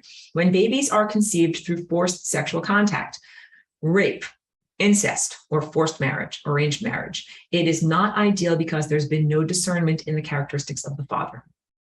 And tendrils sometimes find each other in spite of the lack of consent and result in conception, but it's not the way it was intended. And then, so now we're not only talking about baby green, that might not be the intended placement of baby green in the time field, but also what color green is baby green? Baby green is super healthy, vibrant green color, you know, with like wonderful physical characteristics and great teeth and great posture. Or is baby green kind of like, you know, a brownish green with some yellow modeling, like a leaf that's not that healthy? Lack of vitality. And lack of vitality can present in humans as like getting cavities very easily, or bone degradation, or other forms of congenital defects. No offense to anybody that has this. Please don't think like, don't let your shoulders go down. If you were born with something like a congenital birth defect, or teeth that are not very good, or whatever is your, you know, problem or dilemma, please don't think like, oh no, I'm not the ideal version of self and I'm not supposed to exist and I should jump out of window. Please don't go into those levels of self destruction and worthlessness. Please celebrate your life and the fact that you were born successfully. But I'm talking about conception as vitality, and conception, vital conception, as being related to vital social dynamic attractiveness. That when there's not attractiveness and that generative force in the lovemaking that makes a body, that makes a baby that has a body, sometimes the body has low vitality. So that's what we're talking about. Babies certainly exist, but are they the most vital aspects of potential of what a human can be? Are they marathon runners, or do they struggle to, you know, get up and just walk down the street? And that a lot of that has to do with the choice of partners and the dynamics of conception and the moment of conception and the everything that generated that person. But again, please don't ever think about yourself in a diminished state. Like, I'm hugely in compassion for you or anyone else. If you feel like you're not the greatest version of yourself or what you could be, I really want you to know that your life matters, that you're a valuable, worthwhile person. You made it here. Please make the most of your existence. I'm speaking in ideals. So it was intended, the original intention, God's divine plan. It was intended. And wait, did I say this part? Yeah, I said this part. It was intended that you could not force a sperm of a partner on a female. That's God's intention. God's intention was that all of this would be highly consensual, a rare, beautiful event, and very conscious and intentional, and that there's no way to force it to happen. So the idea of force being, it goes against free will, it goes against the freedom of the female, it goes against the sovereignty of the female. This goes into huge levels of reproductive politics and abortion and all of those types of things. The system of reproduction was set up by a highly intelligent, higher dimensional creator, God, to ensure that this is a pure system. This is about genetic purity, not, you know, some kind of eugenics program like that evil societies have had. I'm talking about genetic purity, like making sure that the strongest seeds grow in the garden. So for example, I've been growing my cannabis plants for many generations. And what I do is I take the tallest male and the most voluptuous female, and I breed them together. And then I save those seeds for the next generation, because those seeds are hardy. They don't get mold. They can grow if it's hot and sunny in a drought condition. They can grow if it's wet and rainy, and they are still going to be okay. And they also create the plant products that I actually, you know, desire and require for my body. That is appropriate. That's what you should do. You shouldn't be like, I don't know, like this one over here is kind of like dead, it's like limp, it's not growing that great. And let's put it together with this one over here that also is not growing very well. And then you will have seeds that are not the best seeds. And also, out of all of your seeds that you grow, when you get seeds off of a plant, some of them you'll be like, that looks like a fat, juicy seed. That looks like a really healthy seed. We're going to grow that one. And some of them are kind of like a little bit malformed, a little bit crunchy. Not every seed is a perfect seed. That's why plants make a lot of them. A plant can make thousands of seeds. Think of a poppy. One poppy flower can make thousands of seeds inside of its little tiny flower head there. That's all intentional, because it takes a lot of seeds to plant successfully and to get the next generation to grow. So all of this is appropriate, and this is about set up by God to ensure that it is a pure system, that you're sending along not only bodily, physical characteristics for health and vitality, but let's also talk about spiritual, intellectual, emotional characteristics. So even if a person's like, oh no, I was born like my teeth weren't good or my spine wasn't straight or any of those things, you might also contain incredibly valuable spiritual gifts, emotional tendencies, intellectual tendencies. A person is much, much more than just what your physicality is shaped like. So if you are whatever, short or without a limb or excessively anything, you might have other aspects of self that make your life incredibly valuable and wonderful. So please do focus on that. Partners connecting on all non-physical levels eventually come to connect on the physical levels of the genitals. Again, getting to connect with one another non-physically first before connecting physically and going into the act of reproductive lovemaking. Genetic and moon modification causing humans to be the only mammals to mate out of season. This relates to part 2. The stuff that's not supposed to be here, but is here because humans have been genetically modified. This relates to lesson 18. P.S. I know I'm like far into this recording already, but I want to remind everyone, next week is dun, dun, dun, lesson 18 of level 1 when I talk about galactic history. So if you follow my class, or even if you're completely new and you've never seen any of my stuff, it's really worthy material. It gives a lot of backstory, relative context into why humans are not right now immortal, sun-gazing light eaters and pranic breathers as we were in ancient Atlantis, and how so much of the physical, biological architecture and experience of being embodied has been diminished and degraded. One of those aspects is in the sense of most mammals have a mating season. Once a year, they are able to be fertile and make a certain number of progeny. But humans are considered to be one of the only mammals that can mate out of season, or that has a monthly fertile reproductive system for fertility cycle. And that's what women know as their monthly period or the menstrual cycle. Again, this is like third grade, sexual education at school, but I have to talk about this stuff in this way. It's actually not the way that we were intended to be. So this is like a hyper fertility model that has been artificially modified in the human genetic. Human genes have been modded. This is part of the modification, hyperfertility, and that does lead to overpopulation, and it does lead to diminishment of both the sexual act and the value of the offspring, and then also the functionality and the sensitivity of penises. These two things have been genetically modified, getting into that in part 2. So again, genetic modification, and this is the other one, influence of the moon. The moon, Aurora, what are you talking about? I'm talking about the moon, not as it is portrayed in romantic comedies, that the moon was up above, the moon was like, smiling down upon us. And we held hands as we walked in the park. And then we felt Cupid's arrow come inside of us. And then we knew that we were destined to be together. You guys got to understand that the moon is a piece of artificial architecture that is like technological, that is in the sky, that has also been hugely influencing negatively human behavioral dynamics, levels of consciousness, levels of perception. It is part of the satanic architecture, satanic meaning technology using space races, meaning non-loving beings that are interacting with both the time field, because when you mess with reproduction, you're messing with time. You're messing with DNA. When you mess with DNA, you're messing with time. They mess with all of that, and they messed with humans, and then they've messed with human levels of fertility, and then they've messed with human levels of attraction. Who are you attracted to? So I've been speaking about all of this in the idealized sense of like being in a public space, and then someone else sees you and they say, you're the one for me, and your hearts come together, and you walk along the riverbank holding hands and tell each other your hopes and dreams, and then eventually make a baby together. All right.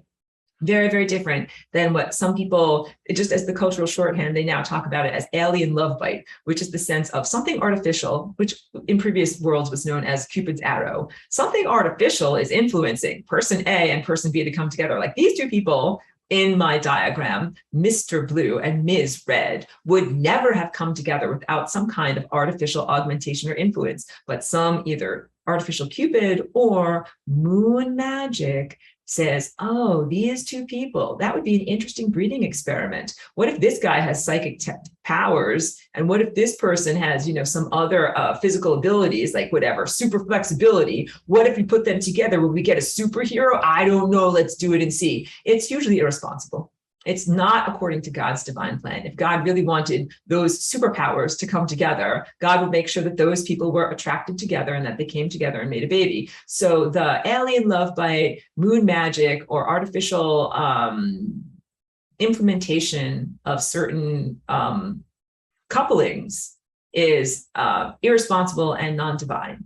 And what happens a lot of the time in those relationships is, or are, that the couples are brought together. Mr. Blue and Mr. Blue and Ms. Red are brought together. They think they're madly in love with each other. They have a baby, and then the relationship almost immediately dissolves. They realize, no, actually, I never saw anything in you at all. I can't believe I hate you so much. Stop slurping your coffee like that. I need to get out of this relationship. And they break up almost immediately, or they break up sometimes within like the first 5 years of the child's life, because unless they're like, oh, like we have a new baby, we have to take care of it. You can't break up with me now. We just got to have this new baby. The baby is 2, the baby is 3, or the baby is just going off to school at age 4 or 5. Then they break up because they really only stayed together for the sake of the child, or sometimes marriages last slightly longer than that, or sometimes there's additional children that come afterwards, or sometimes they break up and then they get back together and have an additional child, and then they like, no, I really, really don't like you. Now that we've had 2 children together, I realize I really have no attraction to you. Why do people do that?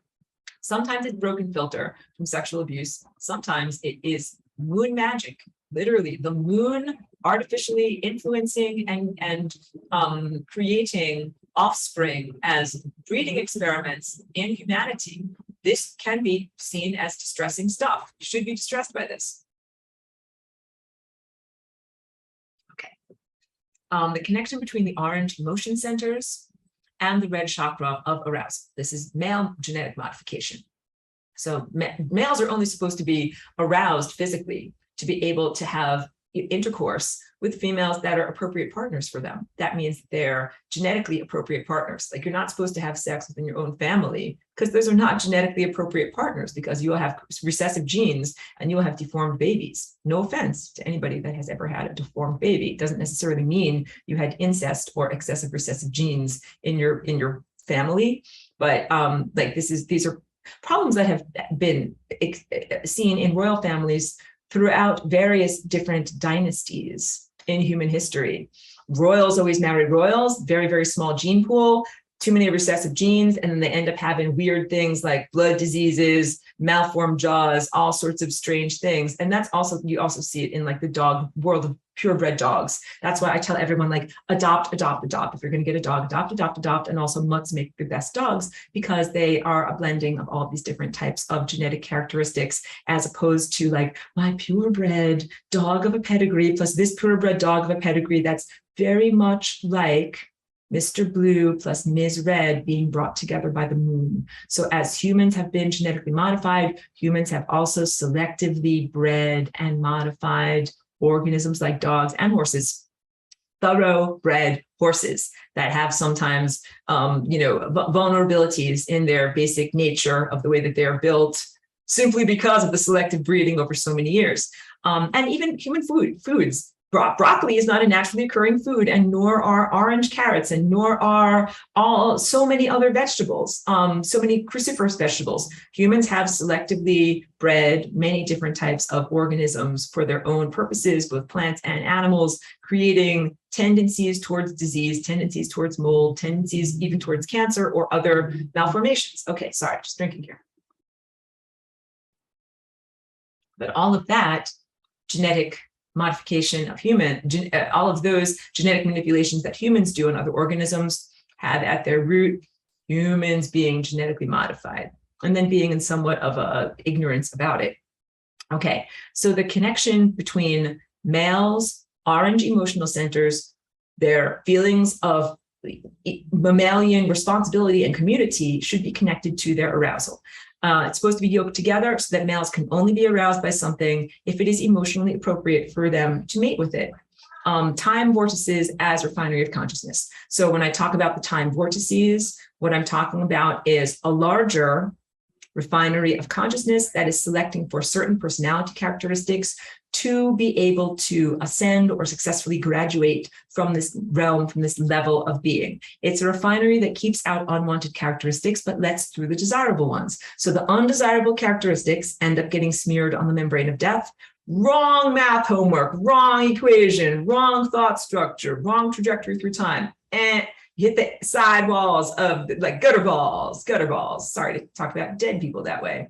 But the central core timeline is the version of you that is the successful bowling ball that makes it all the way down the bowling alley and goes to the 0th dimension, infinity, God, the source, the destination, the singularity, the place where you were supposed to be. I don't know if I said singularity already. Human sexuality is meant to be the same thing, a refinery that keeps out unwanted characteristics and lets through the desirable ones.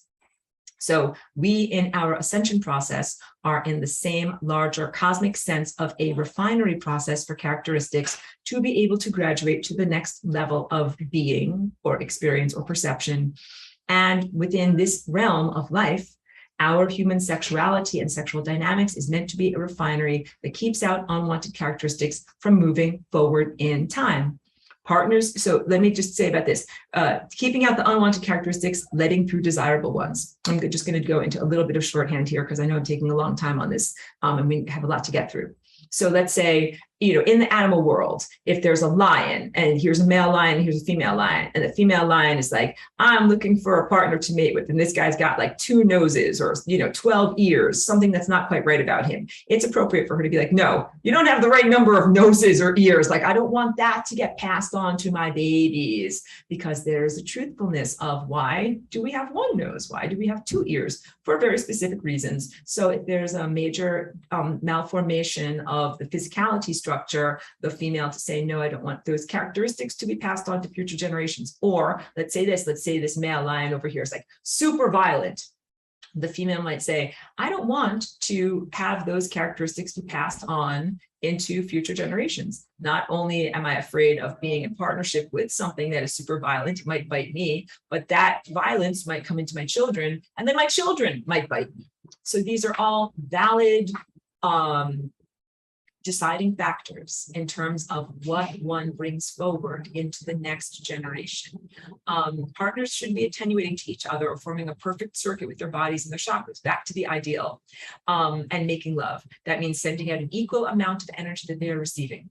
And also they should be in control of their mind and their consciousness during the act of lovemaking, what they're thinking about, what they wish to manifest, or being in a blissful, receptive state. That's very big. I know that there's some things about people thinking about distracting topics or inappropriate topics during sex. And you should absolutely be in control of your mind during that time, because what you're thinking influences the progeny that you are creating, the soul that you're bringing in, the level of awareness and consciousness that you're bringing in, the potential for life. All of your thoughts really matter in that moment. Like if you're scrubbing the toilet in your life, doing the dishes or whatever, your thoughts matter, but not quite as much. The act of lovemaking is sacred. What you're thinking in that moment really matters, but don't be like, oh no, like I thought about something stupid or distracting. Now my baby's going to be deformed. Don't think about it like that. But it is about being mindful. Just like when you are a part of something that has a great ceremony. You're like trying to be like, let me be on my best behavior. Let me stand correctly.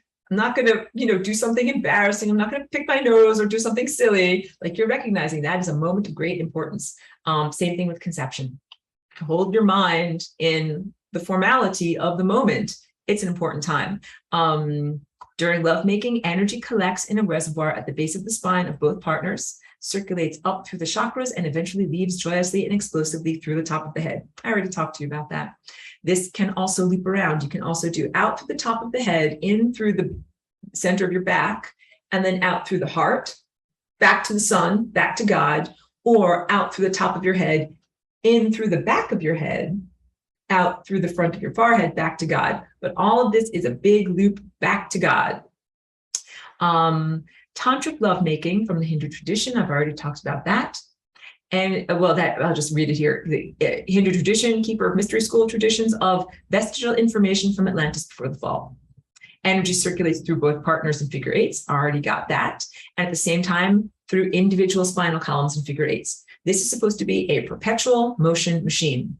You and your DNA and propelling consciousness through time, ka-chunk, ka-chunk, ka-chunk, ka-chunk, ka-chunk, going through time, going through time, going through time. You're making babies descend consciousness through time, part of a living time machine that is a perpetual motion machine. Yeah, that's important stuff. Big on intercourse and sexuality. This is not intended to happen every day or every night or even many times a night.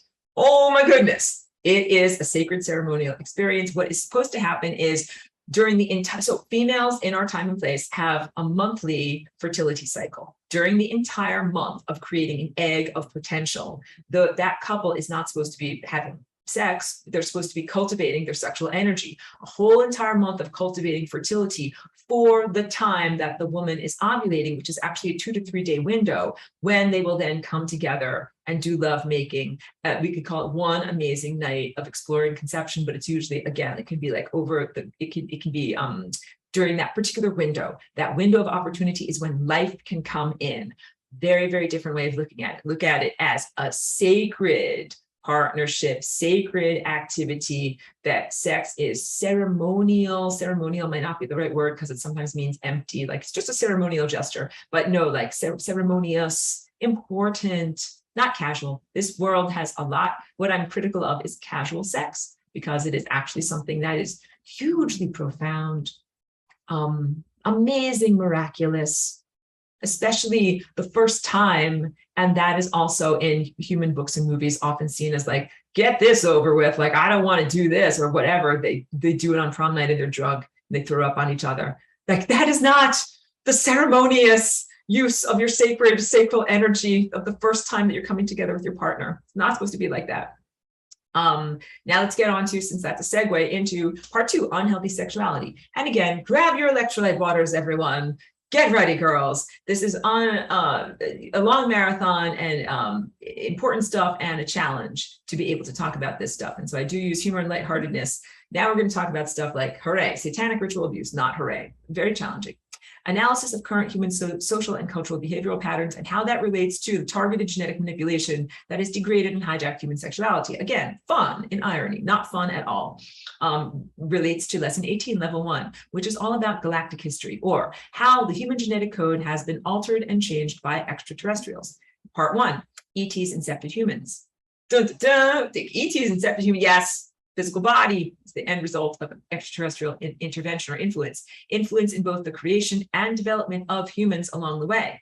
The human penis has been changed and altered. Dun, dun, dun. What's going on? Did they make it bigger? Did they make it smaller? No. What they did was they changed both the sensitivity of it and the circumstances under which a male is sexually aroused. Let me also preface this by saying males are fantastic and beautiful. I'm happy that you're in existence in the world. Please do not misinterpret any of this as being a personal criticism of you. Please do understand it or comprehend it or view it through the perception filter of history of human consciousness, history of planetary trauma, history of degradation of the human form, what it is like now to be a mortal when we were immortals and functioned differently, and what you might need to overcome with your own self-cultivation practices, willpower, and self-awareness, but not some kind of judgment or criticism of you as people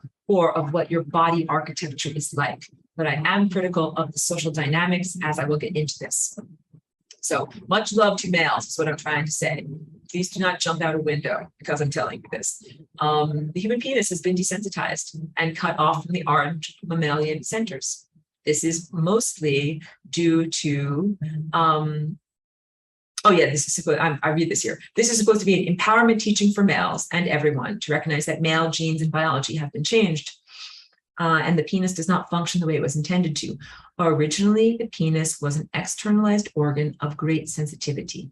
That was intended to make males more sensitive because they have a big, huge area of vulnerability that even extends outward beyond them.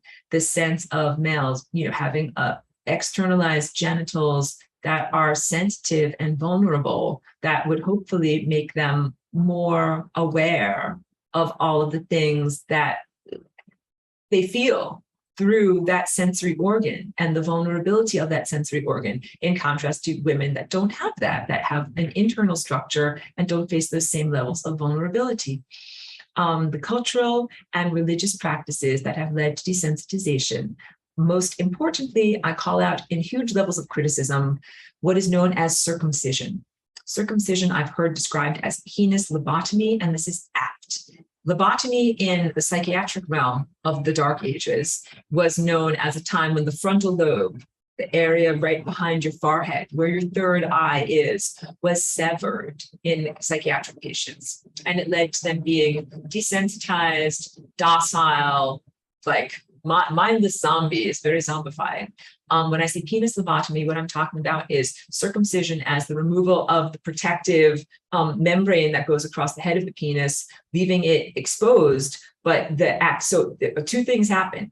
That removes an enormous amount of the sensitivity and the protective nature of the penis itself. I don't want to talk about it in desensitizing terms by calling it an it, of the penis, and also the connection, the neural connection of the boy's penis to the boy's brain changes. MRIs have been able to show this. The baby, before it is circumcised, active frontal lobe. The act of having the baby circumcised, having the foreskin cut off the penis, changes the activity of the frontal lobe. Less connection between the genitals and the brain. This is the administrative thinking center of the brain. And the circumcision, it is genital mutilation. I'm just hugely critical of it, even though it is a culturally accepted or normative practice here. So I'm very actively protective against males in this. We need to have a huge cultural ongoing conversation about this. And I'll get into it more as blood sacrifice and negative entities that this is serving. The idea that there is a diminished neurological, measurable experience connection, a disconnection that happens as a result of that genital mutilation. It's evidenced in our world. So it's just because this is a cultural practice that goes back, cultural/religious practice that goes back, 5,700 years, and it's hugely ingrained in certain aspects of human culture, does not justify it. And that culture itself, which is Judaism, used to do animal sacrifice as its worship and has changed and shifted. There are not currently Jewish temples where doves and oxen are, sacrificed and burned to a sense of a divine being. That's not actually a divine being, but their understanding from that time of what was a divine being, that is the justification for why males are circumcised. And then sometimes it is now a normative cultural practice, meaning even non-Jewish or Gentile babies are mutilated in this way simply as a sense of social conformity.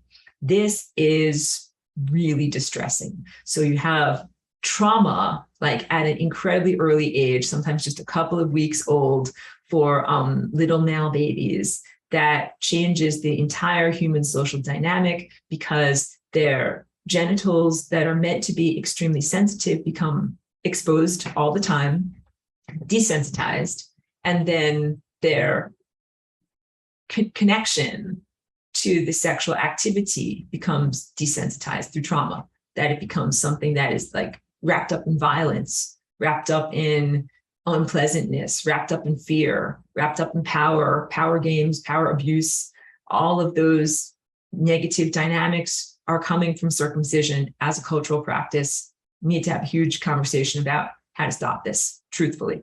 So let me read from my notes. And then I might also, hold on a moment. And you can tell my voice is hard because I'm experiencing a lot of emotions. Hold on a moment.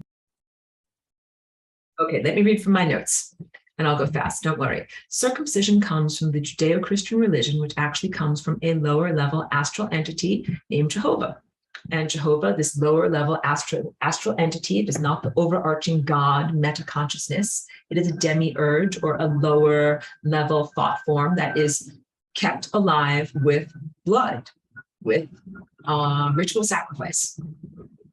Jehovah, this thought entity, asks for ritual sacrifice to sustain it as a God, in quotes, lower G, God in quotes, which is actually a false deity or demiurge, a lower vibrational entity that does not feed off of love.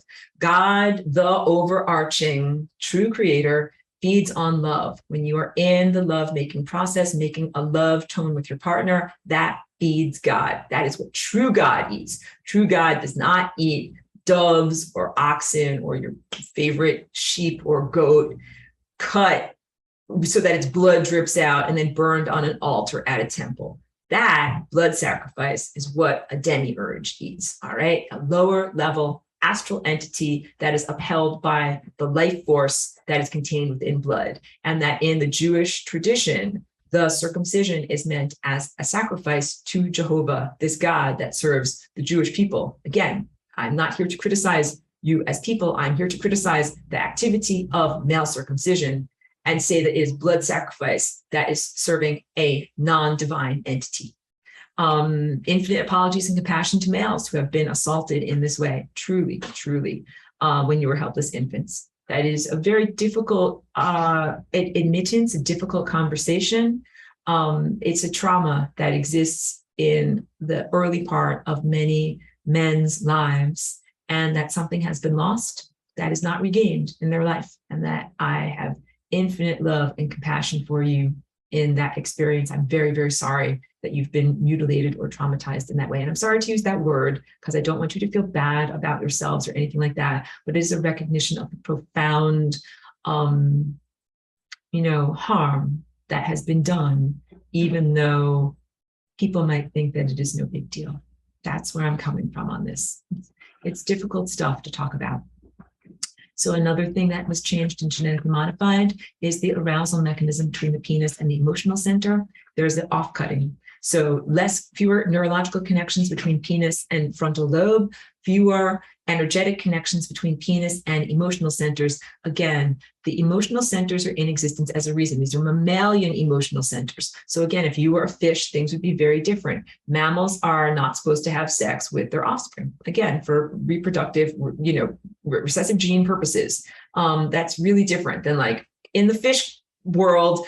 Females lay clusters of eggs, and then many different males come along and put their sperm on top of it. It's very different way of being. So males should only be aroused in the presence of appropriate females who are fertile. This sounds simple, but is not necessarily culturally normative. Females should have a fully functional filter that keeps out inappropriate partners. This is what I've described to you in terms of the repercussions of sexual violence and going against boundaries. Unfortunately, males here now have been culturally influenced to sever the emotional connection controlling the arousal of their penis. Males are often aroused in the presence of totally inappropriate objects or people. And in my recorded lesson, I use as the example sock puppets. Sock puppets. I know, very, very strange, but there are some fetishes and other things where males are taught and acculturated to be aroused by things that they can never make a baby with. And you can also think about any other inappropriate person, creature, or object.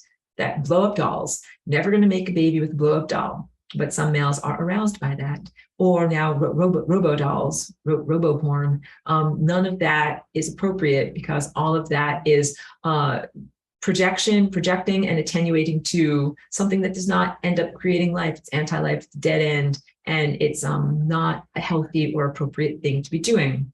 Let's also talk about, so I say in my notes, there can be no viable offspring between a human male and a sock puppet. That's not a mating partner, it's an aberration. So it's meant to be a lighthearted example, but it ends up, this ends up being like pretty profound stuff. Even prostitution is an aberration. Let's talk about this. Males who attenuate to a female in, let's say, a piece of pornography without an emotional center or a connection, they want to have sex with the image that's in the porno. They think, like that's attractive. This is arousing. I want this. That shows a disconnect between the emotional centers and the arousal.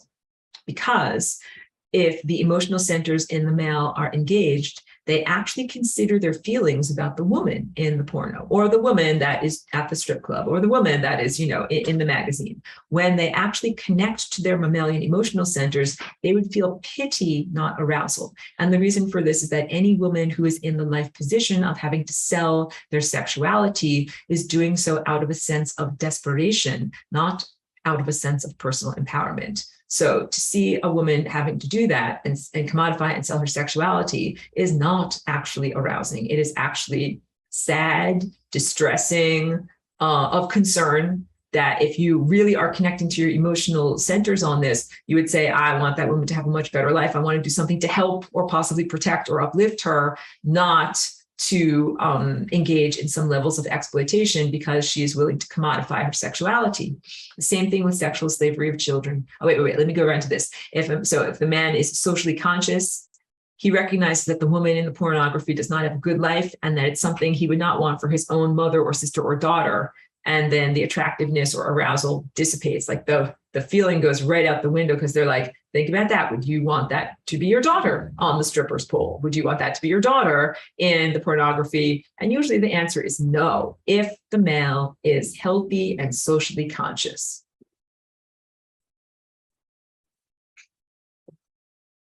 Let me go on to this. Now we're getting into satanic ritual abuse and other levels of commodification of sexual energy. The same thing is true when sexual slavery of children, pedophilia, sexual exploitation, and child pornography are brought up. Literally, in some places like Thailand is one example. Children are sold into sexual slavery because their families cannot afford to feed them. Profound poverty, what some families do in order to solve their problem of having too many mouths to feed, hyperfertility, is they sell their daughters into sexual slavery. And then what happens is wealthy tourists see this, and if they're connected to their emotional centers, they find this tragic. A child that's sold into slavery as opposed to going to school and learning to be literate, and they're exploring the greatness, the potential of what their life is, being used as a sexual object, never even having a chance to grow into who they are as a person. Please note here now that this is not a behavior that females also engage in. It is all centered on sex industry to serve adult males. So that is just pretty big stuff. Again, not accusing the many, many good socially conscious males in the world, but recognizing that the world of child pornography and sexual exploitation largely serves adult males and does not serve an equal number of females at all. So that this is largely child pornography and child sexual slavery and exploitation for males that are disconnected from their emotional centers and from the activity of their penis to have sex with inappropriate partners. That is distressing. That should not be going on and is not a behavior that is reciprocated or reflected equally in females of this world. This is a genetic and social difference between males and females. It has to do with the male equipment. Your penises have been changed and your connection to the emotions has been severed. Females are not sexually excited by the image of a little boy who's naked or pole dancing or in some way victimized and disempowered, okay? If you're born into a male body here now, you have many hurdles to overcome. That's all that means. And it also, some of them are personal in your own body architecture. Some of them are social and cultural, as other older males might create a normative structure, like take a young man under their wing and say, hey, son, this is how you objectify women, or hey, son, let's go to the strip club together, or hey, son, this is how you look at a Playboy magazine together. The need to disengage from society's distorted teachings of how to objectify women, the concept, and this also speaks to the Middle East and other more suppressive cultures in terms of women, the need to, the concept of wearing a burqa, covering up entirely. A woman in a burqa, one of the black garbs, that's like a giant robe that covers everything except for this, is a practice of covering up entirely from the male gaze, which has been acculturated to objectify and diminish and exploit women by males who cannot control their inappropriate arousal. So that is what that culturally normative world justifies. It says the man simply cannot control his arousal. Therefore, every single woman in that place, if they go out in public where a male is going to look at them, has to wear a big giant black covering that makes them not a sexual object. Huge imbalance of the sexual dynamics there. Why not everybody wearing burqas? If sex is such a problem, I'm just going to put this out there. This is the logical extraterrestrial here.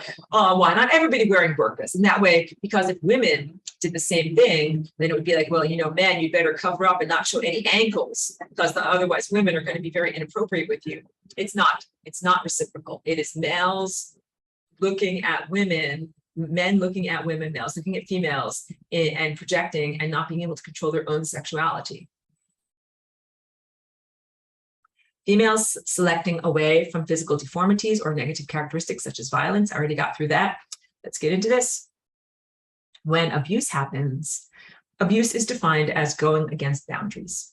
And it can be verbal, it can be physical, or it can be genital touching. That means sexual abuse. People can sexually abuse another person by speaking explicitly to someone inappropriately, touching them inappropriately, physically with their body, or any body part of any part of the other person's body, or direct genital to genital contact. You have to understand, abuse can look like many different things. When that happens, the female filter, that red circle that is at the root chakra, gets a hole in it. It is, there's like a place where there's vulnerability, where energy can come in. When private parts are touched without permission, usually at a young age, it can be a stranger, a family member, or clergy, all right, or politician. Now we're going to get into this. Satanic abuse. What is this? Why does it happen? The teachings of the Judeo-Christian Church shame the genitals and sexual intercourse. This is very different than the teachings of what is in Asia and some aspects of Buddhism, the Hindu tradition, Tantric yoga. There are temples that are literally covered on all sides with carved imagery and statues that express sexuality. I will say this here, and what I'm going to read is emphasized in my notes, and I will emphasize this over and over throughout my life. And it is the truthfulness that I stand behind. And you'll be surprised at the words that I'm about to say right now. I recorded this in 2014. It's still true. I read this verbatim. The Church of Christianity, as it currently stands, is truly the church of the Antichrist. Got it? This is big. I'm going to read it again for you. The Church of Christianity, as it currently stands, is truly the church of the Antichrist. But Aurora, you wear a cross. My cross is not affiliated with the church of Earth surface humans. My cross is crystalline cross that is affiliated with Christ consciousness, the overarching galactic consciousness that has come through avatars in this world, including a master teacher of 2,000 years ago. I do not espouse their doctrines, and I'm heavily critical of their doctrines. So as I might have offended Jewish people today in my criticism of circumcision, I'm also going to now be equally offensive towards Christians today in my criticism of the earthly church and the church doctrine. First of all, it teaches that genitals are shameful and that you're sinful by your basic nature. I disagree with the assertion that you're sinful by your basic nature. And I disagree that your genitals are shameful. And I disagree, if I may go further, with the sense that shame is in any way a productive or didactic emotional dynamic. That shame is literally not a productive or dynamic or productive or didactic response to life. Get it? Shame is its own very heavy orange level of emotional mammalian center, and it is used for behavioral control. It is used to make people go into the membrane of death and then be victims of the negative discarnate entities that are there. This is what we're starting to get into. Lesson 18. And what is the purpose of shame? Shame does not teach you. Shame is not your teacher. Shame does not make you a better person. All of those assertions need to be thrown out the window immediately. And religious organizations or thought structures that utilize shame are things that I do not espouse or stand behind, and I consider them to be inherently unhealthy. Shame is also a choice in terms of your response. So if someone says to you something like, you need to clean up your dirty dishes that are in the sink. The shame response, first of all, it's usually like the shoulders go down, the person feels bad, the person feels terrible. You feel bad as a person, go into shame as a person. That doesn't help you to wash the dishes. That doesn't help you to clean up the kitchen in the future. Because it's like, oh no, I better clean up the kitchen, otherwise I'm going to get shamed. No, that really doesn't help you at all. Personal responsibility is what helps you in your life. To say, oh, I made these dishes dirty and I don't want to get bugs in the kitchen, I better clean up the kitchen. Shame has literally nothing at all to do with energizing or motivating positive personal behavior or positive personal transformation. And most human psychology of the 20th and 21st century agrees with that. They call it a shame spiral, that if a person is in addiction, if they're drinking too much or doing whatever, and you say, you need to stop drinking, if they go into a shame spiral, they're like, I feel so bad about myself, let me drink more, let me drink more. It is the chosen response to a valid criticism or aspect of life that needs to change. Shame should not be the basic substrate of a religion. And again, it should not be connected to the existence of basic physical anatomy, which is what the Christian church has taught for a very long time, that you are a sinner, quote unquote, and that your genitals are shameful. That's the fig leaf.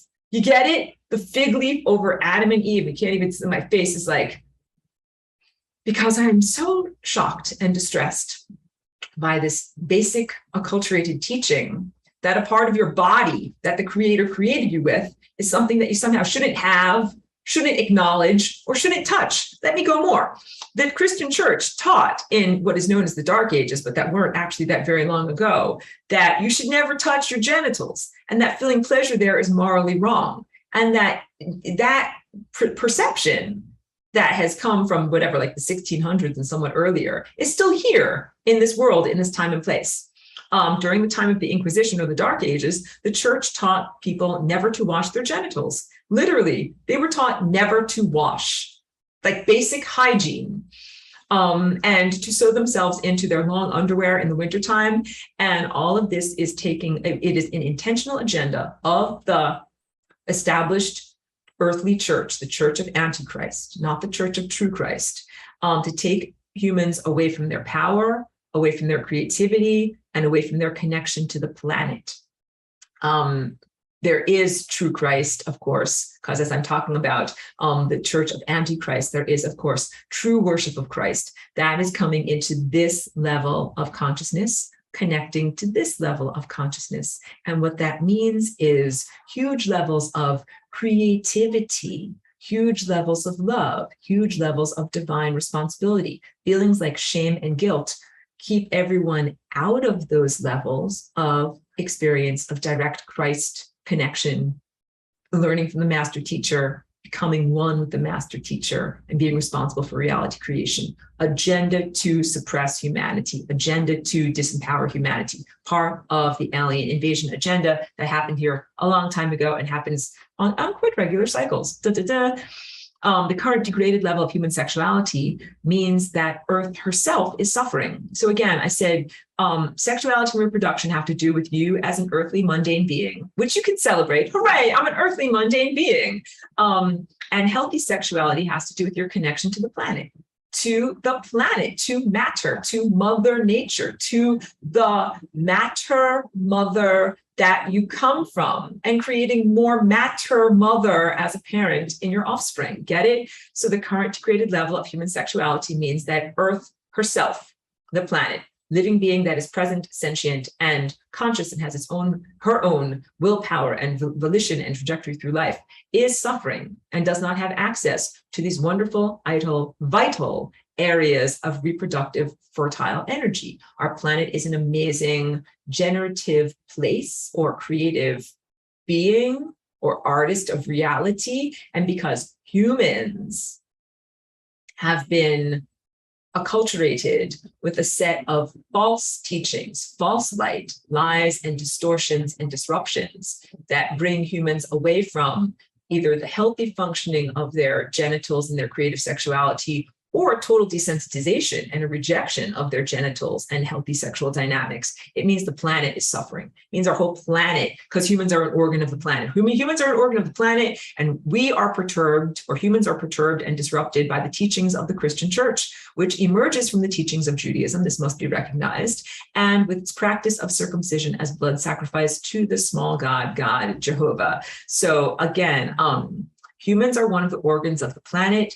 And humans are perturbed and disrupted by the teachings of the Christian church, which, if you are well informed, you might also know that when Christianity began to be accepted in the Roman Empire, it went around, and that's also when some of the main distortions happened from the original master teacher of 2,000 years ago, who was a great person who I love very dearly.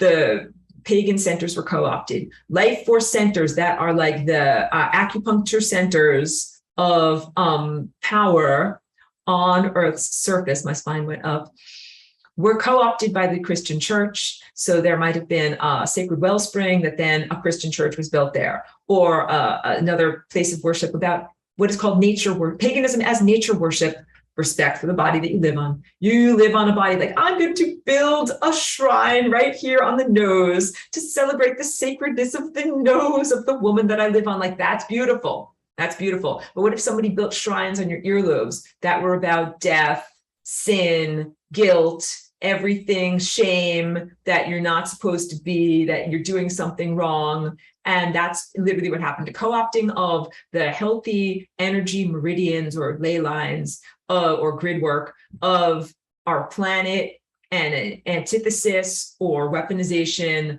of healthy sexuality on this planet through the Christian church, okay?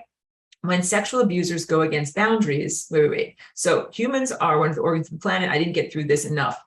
Christianity emerges from Judaism. The founder of the Christian religion, even though he didn't found it, but it was founded in his name, was a Jewish person, and he was circumcised. Got it?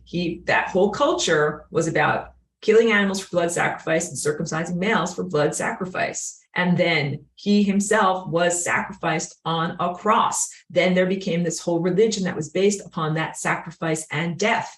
Blah, blah, blah. So wait, this is the co-opting, I should say, of the teachings and the sacrifice of Jesus or Yeshua, Christ, the teacher. Big on that. I'm going to emphasize this because sometimes I take some flack for what I'm saying, but my spine goes up. I am still endlessly critical of the Christian church and of the Satanic Antichrist church. When sexual abusers go against boundaries and touch private parts without consent, it causes a break in the filter. And what that causes afterwards is a woman's inability to keep out unwanted sex partners. So I already got that. The womb as the sacred canvas upon which we paint new life. The choice of who is the father should not be imposed upon you, the woman, in any way. After sexual abuse, the overarching message to the female is that you don't get to choose who comes inside of you. It is a life lesson that is internalized deeply. If you didn't get to choose to keep out a family member, you don't get to keep out the inappropriate boyfriend that leads to acceptance of abusive partners later in life. And for some women, they literally can't say no. So this also relates to religious abuse in the sense of clergy abusing any of the vulnerable males or females that are in their hierarchy. And that could be underage people, or that could be nuns, guided, like people who are living a non-sexualized life that might be abused by clergy, by priests. In this realm where things are out of balance and males have been cut off from their own innate divine connection to source. Again, males are supposed to be connected through their testes to divine source and love energy, but a lot of the time they are disconnected. And so it's not supposed to be that way, but it often is. It gives rise to the sense of the muse, which is where male artists in human art history, artists were mostly male, their subject matter were mostly female. The males would often have physical sex with their female models in order to get creative energy. And that could be for a painting or for a poetry or for a music, all right? So it was considered to be a muse. Like the woman actually has all of the ideas, all of the creativity, all of the creative energy. And the male, through cultural aspects and genetic modifications, has been blocked off from that himself. So he's like, I want to paint a painting, but I don't know what to paint. I'll have sex with a woman, get that energy from her, and then she can be the subject matter of my painting. Very, very hugely out of balance. Women have maintained our connection to divine energy source in order to be able to carry forward the human race. So the reason why males can be disconnected from divine energy source is that they are not the bearers of the womb. Women have a womb, and if you want to have a baby, you're going to have to stay connected to the divine. Even if it's only 5% or 15%, you're still connected to the divine. My diagram of overlapping time cones, I already did that. Mr. Blue and Ms. Red, I'm going fast because I want to get to a lot of important stuff here. Let's get to this. Sexual abuse, degrading the capacity for females to keep out unwanted partners, and has made a lot of babies that are not supposed to exist. Again, do not chainsaw those babies. Do not chainsaw yourself. Those babies are supposed to exist, but not at that angle and not at that placement. They're supposed to be woven into the tapestry of time differently. And this, now I get to this, is one aspect of satanic abuse. So when I define the word satanic, what I'm talking about, the anti-intelligent force in the universe. Christ is consciousness. Christ is consciousness. Satanism or Antichrist is anti-intelligence, anti-consciousness. Write this right here. If Christ is associated with the brow chakra, intelligence, awareness, consciousness, and organization, Satanism, which is the use of technology by certain space races that have a certain level of value system, is associated with anti-intelligence, anti-awareness, anti-consciousness, and going against the pattern of the time tapestry. Read here, moon magic, and a lot of other distortions of reality. On to satanic abuse. Beings who intentionally use their threads of attenuation to be able to draw upon people esoterically, not just females. So now I overtly recognize and validate that satanic ritual abuse and sexual abuse happens to victims, but let's call them victim experience or survivors in more empowerment language, of both genders, both males and females, young people who are vulnerable, and also sometimes in adulthood, males and females. So I want males to also know that if you have been sexually abused or exploited or violated in some way, although it might be under-recognized here in my words, I recognize you, and also, of course, recognize females who are victim survivors of any kind of violation, sexual violation, or sexual abuse.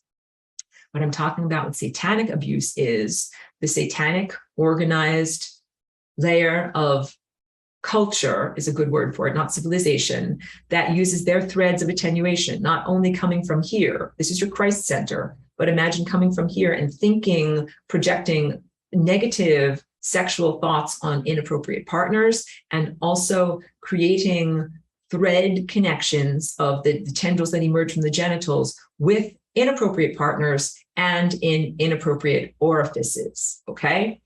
The sending out of genital tendrils to a woman or to a man, and sodomy or forced anal sex is part of satanic ritual abuse. This is very distressing stuff. Or they can also attenuate to a child. So satanic ritual abuse can happen to a person at any age. It can happen to a person of either gender, and it can also happen to underage people. It can happen to children. And that the idea is this is not just random monstrosity or inappropriateness of like being attracted to a sock puppet and attenuating to that. This is an organized, like when I talk about cancer as an organized level of invasion of the body, not just random mutations that just kind of happen, like very SpongeBob, like that just kind of happens. No, not the frying pan face of an idiot. Happens on purpose in terms of a concerted effort, organized effort to make this happen. So Satanism is an organization that makes this happen. It's a hierarchy, makes it happen on purpose. The sexual exploitation of males, females, and children, and the placing of these tendrils that go between genitals, they're bonds. Get it? It's pair bonding, but this is very, very negative, dysfunctional pair bonding. Let me talk about this. How to comprehend sexual abuse, the sexual abuse of an infant. How do we comprehend this? Because it is, again, like almost incomprehensible as to how this could happen, why this could happen, or what would be the motivation for this. It is truly not humans doing this to other humans. It truly is the entity attached or entity possessed humans doing this to actual innocent, true humans. It has nothing to do with the satisfaction of the predator. This is big. Predator is the one that is looking to get sexual energy. The victim survivor is the one whose energy is being drawn upon, and they are innocent. Big on that too. I look at the camera while I say that. The victim survivor of abuse is innocent. One of the most damaging things that can possibly happen to a survivor is to have them be portrayed as a guilty sinner or someone who somehow wanted it, aligned with it consensually, or participated purposefully in it when it was done to them, completely without consent, completely against their will. Horrific re-traumatization to say that they deserved it or aligned with it or it should have happened to them or any kind of thing like that. They're totally innocent. They totally don't deserve it. It's totally inappropriate. What happened was an aberration and a supreme injustice and something completely unrighteous and inappropriate, and that the victim survivor, because they did not make it happen for themselves. This is big because we get into all these things. Soul, new age, soul contract and manifestation. And I'm being facetious because no, babies did not actually manifest the horrific abuse that happens to them. That is a distortion of what has happened very tragically to many children. I'll get into your questions too, and thank you for bringing your questions here. I know I get very, circumcision makes me feel incredibly unhappy, distressed. Abuse makes me feel incredibly unhappy and distressed. Satanism in general, because it's a form of negative dark magic that afflicts time, it distorts time, and it all runs on misappropriated and hijacked sexual energy. This is what I'm talking about. The reason why you have unhealthy sexuality on this planet instead of the beautiful ideals that you're supposed to have in terms of partnership and procreation is because of Satanism. And Satanism has hijacked not only your major religious institutions, but also your government, your banking, and most other cultural icons in your world. We'll get to that. Satanic abuse is like a pyramid scheme.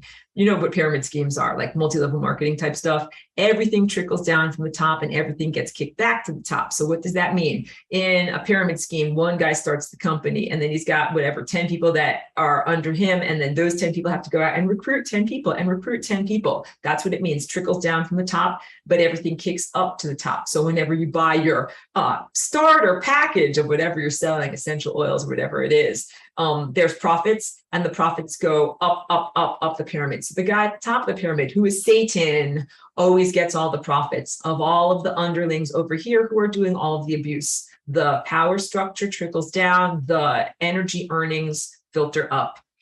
The head demon abuses its underlings, who abuse their underlings, all down the hierarchy of abuse, where everybody has victims they draw energy from in a one-way street. One-way street being antithesis of love. Got it? Not a very pleasant thing. I know I make a pleasant face, but this is not a very pleasant thing that's happening. So the head demon of Satanism, who is Satan, stands at the top up here and abuses 10 people. And then those 10 people go out and abuse 10 people, and they all get their energy from the other people, from the victim survivors. And it's one way. The victim survivors, to use your human vernacular language, are getting screwed. They are getting fucked. They are being taken advantage of. They are being cheated of their life force energy. And there are bonds that happen between their genitals, their orifices, and the genitals of their abusers, or sometimes the eyes or minds of their abusers as well. In opposition to love, which is a partnership or a two-way street. So this abuse, because it is out of balance, against personal sovereignty and not in consent, goes against all free will. It's completely against cosmic law. I'll read that again. This abuse, because it is out of balance, against personal sovereignty and not in consent, goes against all free will. Because there's some new age stuff where it also talks about the free will of this and the free will of that and the multiplicity of the cosmos and many parallel dimensions. This goes against cosmic law. This goes against cosmic law as an aberration, which is a word means a thing that should not exist. It is so wrong. It is aberrant. It should not exist at all. This is not something where it's like, it's your free will to rape. It's your free will to mutilate. No, it is your free will not to be raped and not to be mutilated and not to be held in a sense of energetic imprisonment, which is what this sexual abuse is. So there's a whole system, a whole network of politicians, bankers, elite and extremely wealthy people who engage in ritual practices that are all about drawing upon the sexual energy of innocent people without their consent and using it to manifest realities that serve themselves. I recorded this in 2013, 2014. This is before the 2016 event that was known as the revelation of Pizzagate during the 2016 United States presidential contest between the man who became President Trump and Hillary Clinton. This is before this was well known and documented as what Pizzagate was basically the evidence through seized emails, hacked emails, filtered, I don't know what the word is for the emails, emails that were thought to be secret between politicians and elite people, elite power brokers, about their child pornography and sexual abuse activities that are completely defined by everything that I just read. I was talking about this openly in this way in 2014, and I've known about it the whole time that I've been here, and is a major part of the rectification cleanup effort that I am a part of in living here in this time place. Because if you are here in this time place and if you have an orange chakra, you're being affected by this negative practice, by this sexual abuse practice, because guess what? You're not in a vacuum. You're in a cultural context. You're in an energetic context. If you look at this painting that I have over here, and I'll share this painting with you here, even though I know I need to get going on this. I need to go fast to tell you all this stuff. But this is a whole big giant painting of all of these men and women and time field connected together. Your orange chakras aren't just rotating in a vacuumless void. They're rotating in a world of emotions and emotional dynamics. If someone is being raped and imprisoned and tortured someplace, it is affecting you. It's affecting me. I'm here absolutely on a rectification mission in order to be able to directly influence, positively influence, stop this from happening. That's not to say their free will is being diminished. No, the free will of their victims has been horrifically diminished. And this now creates the opportunity for actual free will and freedom. And also, let me read this again. So again, I recorded this in 2013, 2014. Now this is overt knowledge. So this was much more incendiary, much more, likely to cause emotional imbalances. I'm not concerned about causing emotional imbalances by letting the cat out of the bag and speaking about this openly. Let me read this again. There is a whole system, a network of politicians, bankers, quote unquote, elite and extremely wealthy, who engage in ritual practices that are all about drawing upon the sexual energy of innocent people without their consent and using it to manifest realities that serves themselves. This is a complete misappropriation, hijacking, diminishment, and very horrible and distressing misuse of creation energy, your sacred sexual energy, sacred energy that's supposed to happen in partnership, where you think about making the future, what you want to make in the future with your beautiful sexual consensual energy. And instead, it's being taken without consent and being used to manifest negative possibilities. All right. And those negative possibilities can be anything as mundane as the death of my enemies, or anything as exotic as whatever, creating, the Large Hadron Collider, or some kind of big event, or some whatever, restructuring of the economy. Oh, it's always for them to maintain their power position, status quo, and it is always for them to maintain their own wealth. So believe me, the ones who are doing this dark magic, this dark sexual magic and abuse, do it to power abuse. They are trying to power abuse the time tapestry. They are offensive to time itself. They're offensive to God presence itself. As an aside, this needs to be rectified and cleared in order to experience true planetary ascension and the freedom to manifest unfettered realities that reflect God's divine willpower and intelligence. We're in this planetary ascension moment right now, and the reason why you need to clean out the garbage is because you're trying to manifest truthful realities that are about cosmic lovemaking, and they have been manifesting for a very, very long amount of time garbage realities that are about maintaining their own status quo, maintaining and augmenting their own power, and basically continuing their own, not even mediocre, their own sub levels of, I don't even have words for it, substandard, unworthy levels of consciousness. Going from the idea of sexuality and divine co-creative partnership between male and female who are equally sharing energy with each other and results in a baby. And I'm contrasting this with hijacking of the reproductive system into a person taking energy away against the willpower of the experiencer. That's so big, so wrong.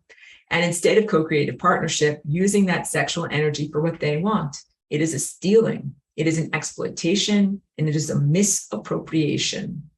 This is why elements of our own government and religious institutions practice esoteric rituals that involve satanic abuse. Again, I record, that is verbatim from my recording from 2013, 2014. That is almost 10 years ago. You guys all know about this now. I'm going to say it again. That's why elements of our own United States, but world government and religious institutions, the Vatican will go further, practice esoteric rituals that involve satanic abuse. They hijack the sexual energy for manifesting and creating in the universe against the will of their victim, and they use it to create the events they wish to create. There is an element to the secret society that runs our government that will stage mass murders. Again, I was recording this when this might not have been spoken about quite so openly. So mass murders are part of satanic ritual abuse. Mass shootings, like ones that happen in a movie theater or a crowded cafeteria, are not by accident. Again, just like cancer is not by accident. This is all a part of satanic sacrifice and satanic abuse. You get it? Sacrificing doves and oxen at a temple, sacrificing babies' delicate foreskins and traumatizing their brain for the rest of their lives, or shooting a bunch of people in a movie theater. These all serve the same type of God. These all serve the same not true God. Those that are killed are the ritual victims, the ritual sacrifice, and they're the ritual sacrifice. And the killer is killing them in order to release energy. This is done as a quid pro quo. That's the Latin word that means thing for thing. Like, I give you this and you give me this, quid pro quo. Sex is never supposed to be commodified as a quid pro quo. It's supposed to be done for love, only for love. Quid pro quo is deal with the demon who gives them what they want. So let's say the United States government makes a deal with the demon. Let's say that demon is named Satan. Let's say Satan says, I want you to give me 17 dead people. Go out and stage a mass murder, shoot 17 innocent people. And the government says, okay, we'll give you that, but we want you to give us some shiny trinkets of technology, something that we can use against our population, or something that we can use in order to be more powerful over another nation state, a missile system or something like that. Satan is like, all right, firecrackers to children, I'm happy to do it. Go out and kill me those 17 people, or however many is the price in the quid pro quo. And if I sound upset about this, I am. It's the same thing with sexual energy. This goes into rape now. Sorry, apologies. This is all triggering, I warned you. A rapist rapes their victim and takes energy away from that person. So this is one-way tendrils going into the victim, drawing sexual energy out from that person. It could be for the person, the victim experiencer's whole life, but I want victim experiencers to know you can overcome it. You can do cutting of these energy tendrils. You can do soul retrieval. You can do taking your energy back. That is hugely powerful. You are not disempowered. You are victim survivors, and you are able to reclaim the things that were taken from you, which are priceless. There is literally no dollar value on the price of what was taken from you. In childhood, in adulthood, in whatever form it was taken, you claim it back. Thank you. The energy, the rapist basically takes energy from their victim survivor, and then that energy can be used as the quid pro quo in the barter system known as the economy of hell. So this is the first time I'm mentioning this in this semester, because we're actually going to do the economy of hell in lesson 18 next week. Please tune in. I will give you a complete, devastating, accurate description of the economy of hell, the invasion of this planet, the degradation of your human genome, the buying and selling of souls, the bartering of human energy that is sacral and sacred, incredibly distressing stuff. And I'll use a sense of humor, make it go down easier. Economy of hell. So rapists, why do rapists rape? Truth is they don't rape for sexual gratification. The truth is they do it for power, and they do it for power within the economy of hell. Our government and religious institutions and banking institutions are all engaged in the pyramid scheme that is known as the economy of hell. I will read that again from 2013. Our government, religious institutions, and banking institutions are all engaged in the pyramid scheme that is the economy of hell. Presidents, bankers, university presidents, and I mentioned clergymen, are all part of this theater of abuse. Priests from the altar boys, or sometimes the nuns, send energy uphill to the actual non-corporeal demon. This is the Vatican, all right? Sometimes it's also monks in retreat centers. They're not all Judeo-Christian. Sometimes it happens in the Buddhist tradition. In Buddhism, sometimes children that are as young as 3 or 4 go to live in these monasteries as part of their cultural tradition. Sometimes there's inappropriate touching and sexual contact that happens in those cultures also. It's not just Judeo-Christian. The Vatican, this is in my notes verbatim from my recording.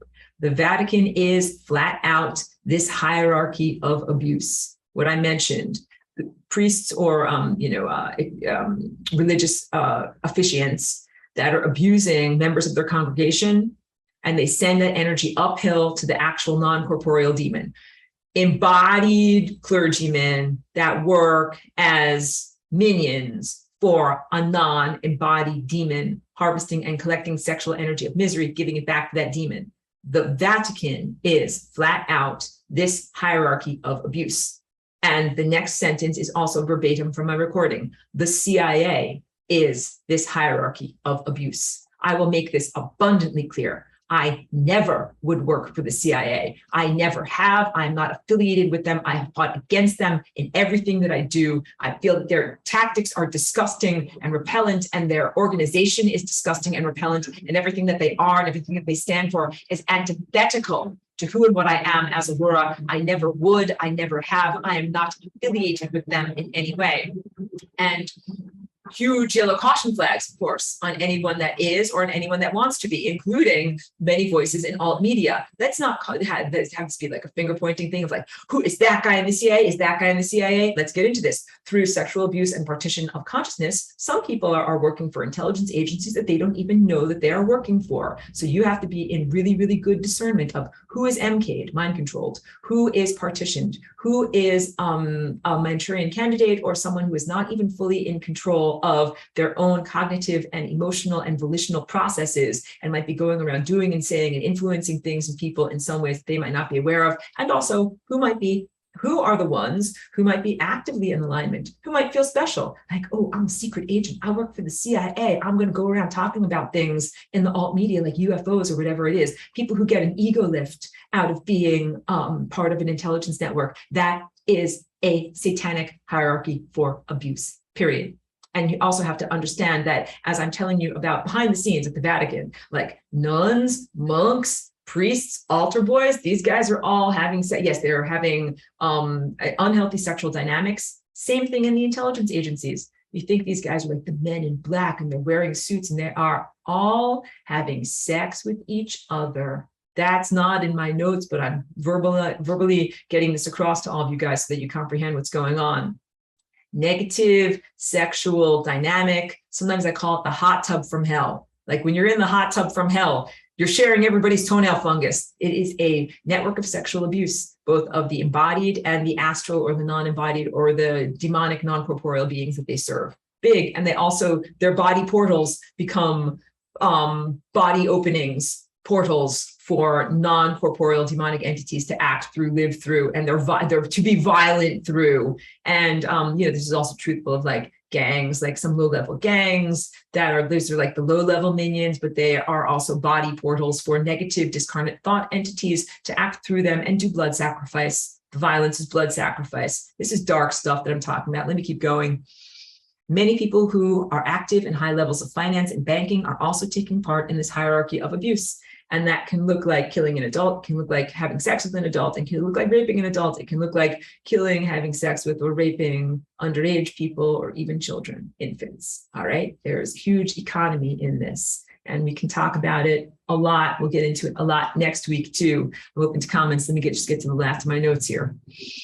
Being aware of these behind the scenes manipulations of what is going on is the first step in stopping it. Revocation of these soul contracts that you did not agree to is also important. Sovereignty work, reclaiming of your soul fragments. I'm going to say this too. Soul retrieval allows you to get back the energy that was stolen from you by a rapist or incestual relationship.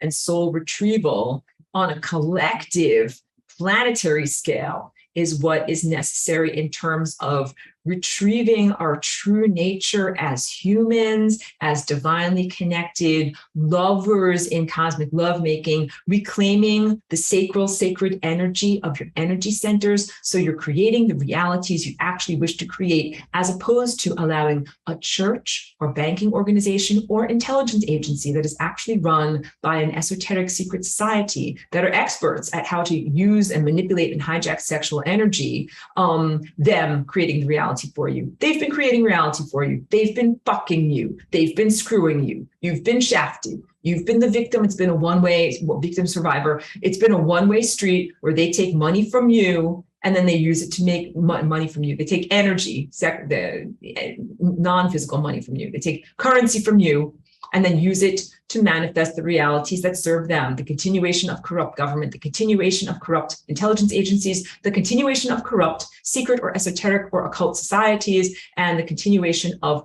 corrupt churches and religious organizations. And I think that I've equally offended. I offended like the Buddhists today, the Christians today, the Jews today.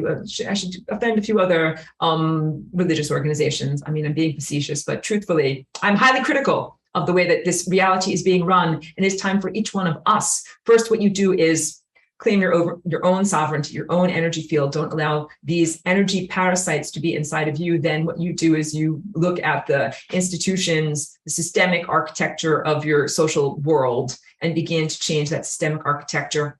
You're already well on the way to doing this. We can talk more about this. As you can tell, like, I'm extremely enraged by all of this. And that it is why I'm here as Aurora. I mean, what I'm here as Aurora is actually for joy, for the expression of art and music and dance and this truthfulness and reconnection to divinity. When I'm here and I see these injustices, and that is also part of what prompted me to come into this physical human female body, I'm absolutely distressed and enraged and highly motivated to change the social structure of what is here. Let me just drink a little bit and then let me get to your wonderful questions. Thank you for allowing me to rant at the end here. I needed it. I hope you ranted along with me. None of this is acceptable. And I hope you can sense my stress at this. It is the appropriate emotional reaction to what I see in this world. It should not be culturally normative at all. And may we all join together in order to stop these practices immediately. Let me drink. Questions and comments. Thank you for everyone who's been here and who's been listening and sharing. Okay. Interesting asides, this is way back from what Trish mentions. He said it was also researched that the Virgin Mary was 12 or 14. Yes, and in the topic of females being in arranged or forced marriages when they are barely able to, healthily conceive a child. Salu, hello, welcome. Thank you for being here. She says, Aurora, you've spoken about the Jewish God, which was very interesting for me to hear about. I'm also wondering about the Islamic teachings. Was Muhammad authentic to your knowledge? Thank you for opening the door that I may now become offensive to the whole entire world of Islam as well. I'm also highly critical of Islam. It's known as the third Abrahamic religion. So that's Judaism, Christianity, and Islam, because they all look to Abraham as their patriarch from the Bible. I'm hugely critical also of the gender discrepancies of the world of Islam, the disconnection from male arousal, basically lack of responsibility on males, a sense of sinfulness being placed on females, and seeing them as temptresses, huge dysfunctional sexual dynamics. I'm straightening my spine, a hugely dysfunctional, out of balance society when it is based in Islam, that is weighted in the favor of males and against the empowerment of females owned as chattel. Even in a modern day, females not allowed to make choices about their own lives, about whether they work, about whether they exit the physical premises of their house. This is in some Islamic countries where it requires the permission of a male relative for a female to even exit the premises of their house, or they must be chaperoned, or they must be driven someplace. Complete disempowerment architecture against women. Women are used as baby makers. And then also what might not always be recognized, but which must be recognized in this conversation, children as chattel also. When children are excessive, when there are many, many children and children can be burdensome, some of those children being used in the system of satanic ritual abuse, which is incredibly tragic. So may I say, I am also highly critical of Islam as well. Chloe says, fun facts. Let's move on to the next question. Chinese men withheld orgasm from their women, thinking that they were cultivating and stealing the jing, that's J-I-N-G, or sexual essence of the woman, that this was done for centuries in China, and that Qigong cultivates qi, or qi, Q-I, but not jing, J-I-N-G. Jing is something Chinese medicine believes is a finite source, and you are born with Jing, and aging is a depletion of Jing. Interesting, and thank you for opening the door on this conversation. Yes, I'm aware of some Chinese medicine that looks at Jing almost as ancestral life force, and what it relates to is nutrition. So you have to understand about starvation. If one person in a generation or a generation starves, it actually affects 3 generations forward. So if people didn't get enough food in 1900, their children, grandchildren, and great-grandchildren all have things like decreased bone mass, decreased tooth enamel, difficulties with their metabolism, difficulties with processing food, and difficulties with cognitive processes. Starvation creates diminishments that reverberate throughout the physical, biological architecture into the future. So Jing can be understood as it's adrenal, it's kidney, it's an energy that is in the ancestral aspect of your being, and it comes from nutrition.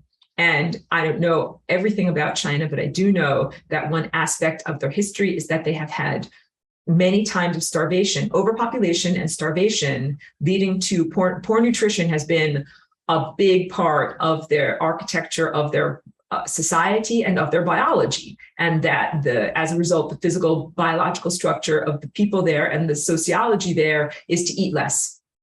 Eat less, more efficient bodies, smaller, more efficient bodies that can run on fewer calories. This is just the basic truth of looking at biological architecture. Please do not interpret anything that I'm saying as racism. We can do contrast with people from other parts of the world that might have larger body size and larger caloric needs, like someone who's 7 foot tall from Norway needs to eat 4,000 calories a day in order to be able to maintain their body type. So different types of people, like different types of organism within the same species. So yeah, interesting stuff. But the really interesting stuff that you bring up is the sense of withholding ejaculation in sexual intercourse as a sense of maintaining sexual energy. So if a person is doing intercourse in the divinely connected way, when there is that explosive or expansive, beautiful orgasm, it generates back into the person. It is not depleting. However, when it is done in a diminished way, kind of like not exactly on target, not exactly connecting these figure eights in the right way, then it is depleting. And that is what Chloe is talking about here. So really interesting stuff there. It just means like accuracy matters. Accuracy matters in order to be able, it's like, I don't want to think of it as a quid pro quo, commodification, or investment, but I do want to say that it is just like a sending out that you receive back when you have sent it out correctly in the right direction. Like if there's not a good reflector there, if you're sending out energy and there's not a mirror or a distorted mirror, or the mirror is faced kind of a different way, that energy is going to bounce into a different direction. But if you have everything aligned just right, the energy that you send out then absolutely circulates back into you, and it becomes a perpetual motion machine, beautiful regenerative event. So I'm speaking in ideals, but I do recognize the non-ideal circumstance across many cultures. So now I've offended the Chinese people, I'm sure. Apologies to everyone. Continued apologies to everyone for everything. Trish is laughing. Trish can tell us about what life is like in some of these areas of the Middle East if she wants. Salu says, I'm familiar with that, Chloe. Jing being that which gives darkness and color to hair and eyes, etc., for example. And Chloe says, Jing is like sexual prana to Vedic traditions. We are born with a certain amount of Jing according to Chinese medicine, and it is totally natural to lose Jing as we age, but Qigong or Tai Chi can slow its loss. Interesting, very interesting there. And Salu says, it is true. Is it true? Questions. Is it true that when males reach a certain age, their sperm is no longer healthy enough for procreation? And if they do, offspring are they deformed, et cetera, as a result? Yeah, so that is one of the questions of the genetic manipulation and modification and diminishment of the human body. You are not meant to grow into decrepitude as you grow older. So you are meant to still be able to be healthy, vital, and fertile moving throughout your life, including males who are able to still be able to be healthy and vital and create sperm that have good coherence and longevity even into their older decades. That should be no problem. However, we are in a world where there's cultural programming, belief system programming, hugely diminished food, water, and ecosystem that have made diminished sperm count, low motility sperm, meaning they don't wiggle that much, they don't swim that far, like they only swim 1 centimeter, they don't make it all the way up the whole entire cervix. This is a problem even in young males. And guess what, guys? A lot of it is because freaking Wi-Fi and 5G and those things, which are part of satanic infrastructure, which are part of diminishment of Christ consciousness. Again, makes me incredibly stressed to talk about these things and recognize what is happening on this planet. Yeah, I know people that live in New York City, couples, they were not able, young couples, in their 30s, not able to conceive, but what they had to do was go upstate, go out of the city, away from electromagnetic frequencies, and actually go to a place which is more amenable to doing something that is magical, supernatural, and amazing, called conception, making a baby. Yeah, it's not supposed to be, but it often is the case, Salu, that throughout males' lives, they often produce lower volume of sperm as they age, fewer viable sperm with lower motility, and then ability to swim. I keep saying that. And then when they actually are able to fertilize a child, maybe the geometric expansion is not quite as perfect. I'm surprised nobody's asked me about IVF, because what happens in IVF, in vitro fertilization, that is not lovemaking. That is not putting together sperm and egg with these tendrils that come together, and it makes a certain number of zygotes or fertilized eggs, and then you can make a certain number of embryos from that. However, not all of them are viable. Not all of them are able to be carried to term successfully. Not all of them produce children that have that level of vitality, both in their physical structure of like having great posture, like being, healthy and not getting sick a lot, and, fighting off colds and all those things. Like sometimes the children are more vulnerable. Again, don't jump out a window if you are here because of IVF. Just know that these might be some of the energetic hurdles that you are jumping over. Chloe says, disclaimer, I'm not a doctor, just an older woman who has had a child. Thank you for sharing as a mother, because I am not a physical parent.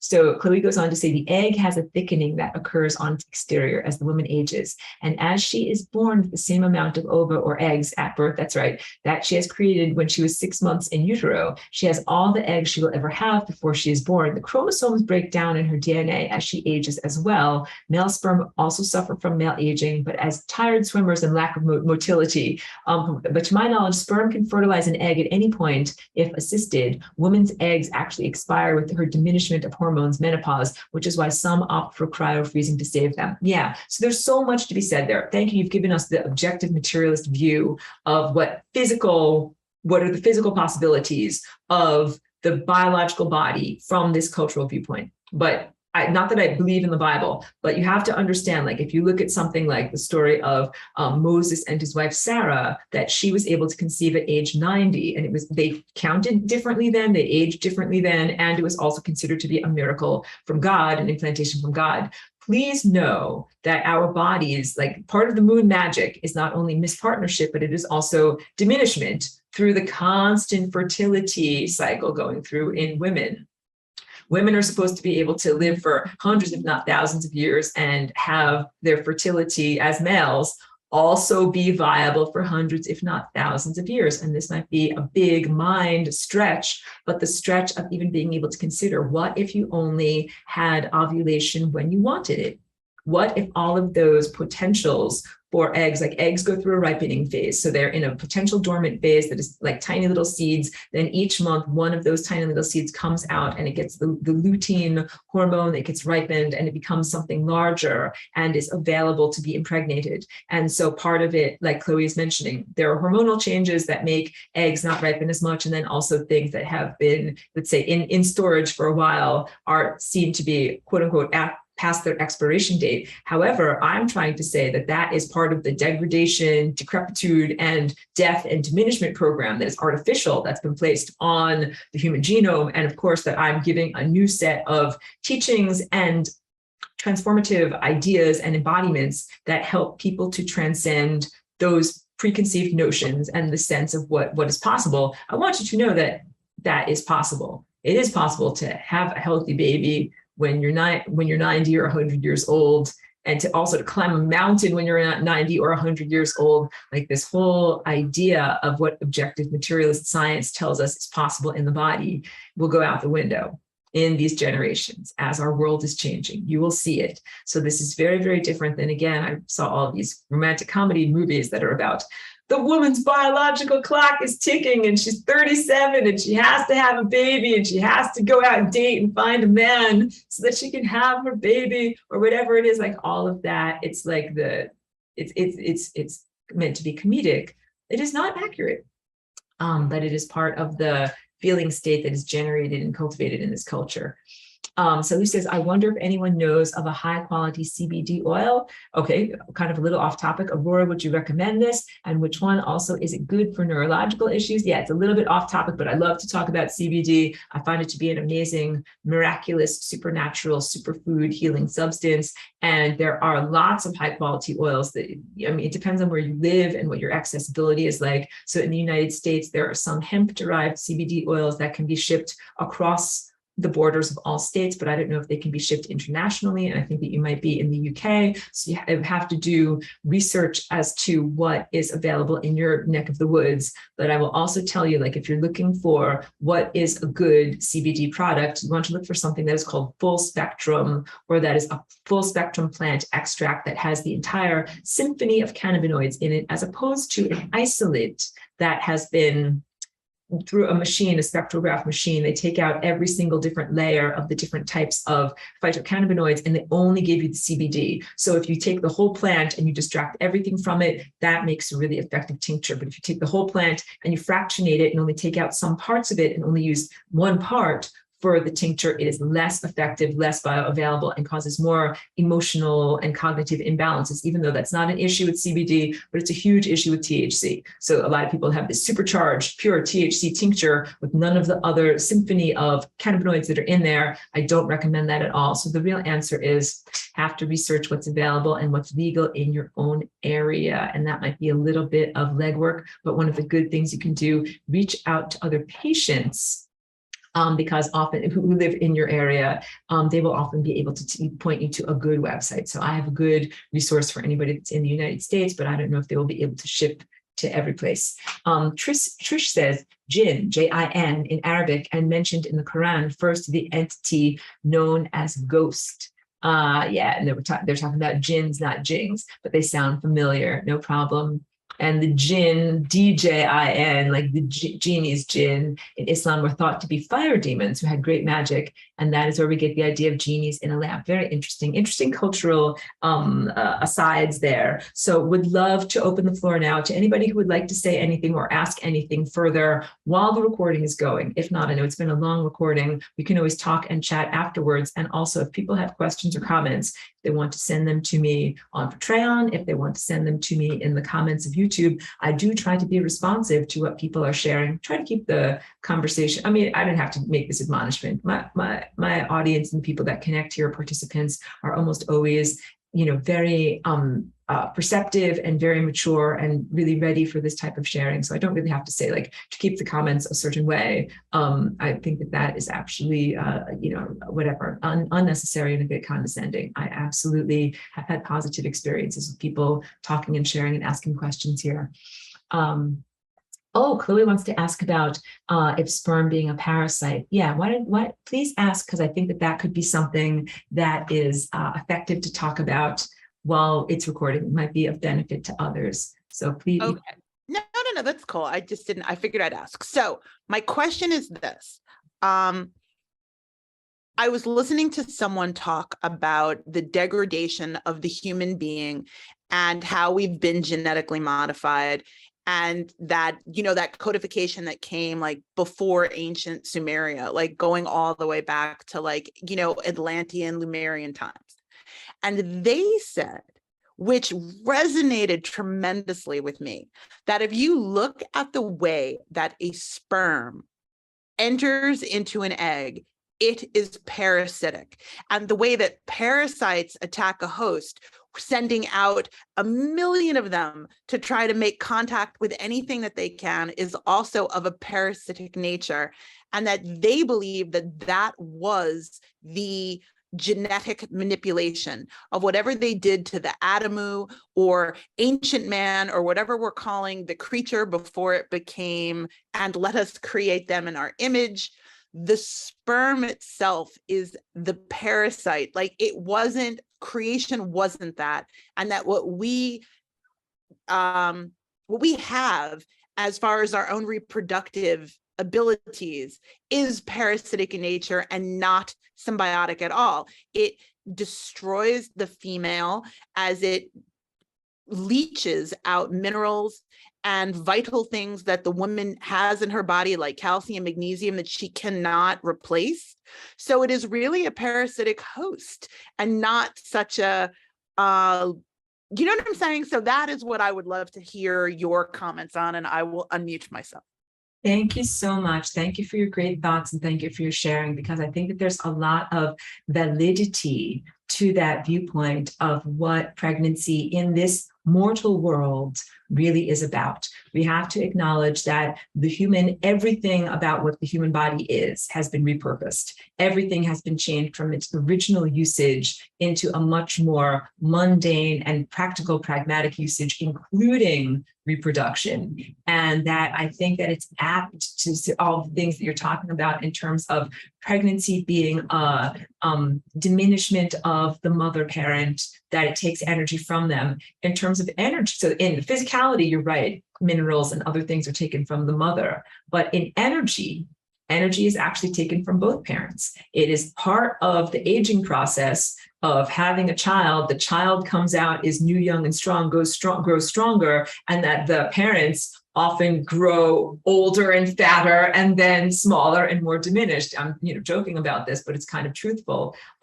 Sometimes that is because of energy strings that are from the parents to the children, where the parents are feeding energy to the children. It is considered appropriate because if you want to have a successful next generation, you must give to the children. You can't be taking from the children. That would be considered, a different form of inappropriateness. And also, this is not in any way the original blueprint. So let me speak to this by saying, cut the Gordian knot, like just kind of cut through any concerns or perturbations. How did things happen in ancient Atlantis? How did new people come about in ancient Atlantis? And the real answer is that they were sung into being. Sung into being, singing with the sacred voice. Vibration created the coalescence of matter along with very focused mind, in the same way that when you're conceiving a baby, you should have a focused mind. And that is how babies and new humans were created in that time. Really, really different than this type of time now, because it's almost incomprehensible, the sense of like making a person with your voice or singing something into being is a very advanced, amazing thing to do. And it didn't have any of the difficulties or challenges that are affiliated, like you're describing, with physical conception and physical birth. So in becoming genetically modified and becoming mortals, living in the mundane reality, the compensatory mode of having physical reproduction here, by its nature, it is a diminishment. And it's just really interesting to hear you talk about like the sperms as parasitic. We need to recognize that what happened, lesson 18, tune in next week, everyone, in terms of making the genes diminished in our planet, was an invasion from Mars. And the beings that were on Mars are non-beings at this point, but the creatures, the consciousnesses that came from Mars, they didn't always live on Mars. They lived other places before then. So that was just their most recent relevant invasion. But that's like the book, men are from Mars and women are from Venus. So literally the male's consciousness, the warlike, fearful, predatory male consciousness, not saying that every man in this time place is those, but saying that those are the ones that came from that particular planet and invaded this particular world and this particular, human genome.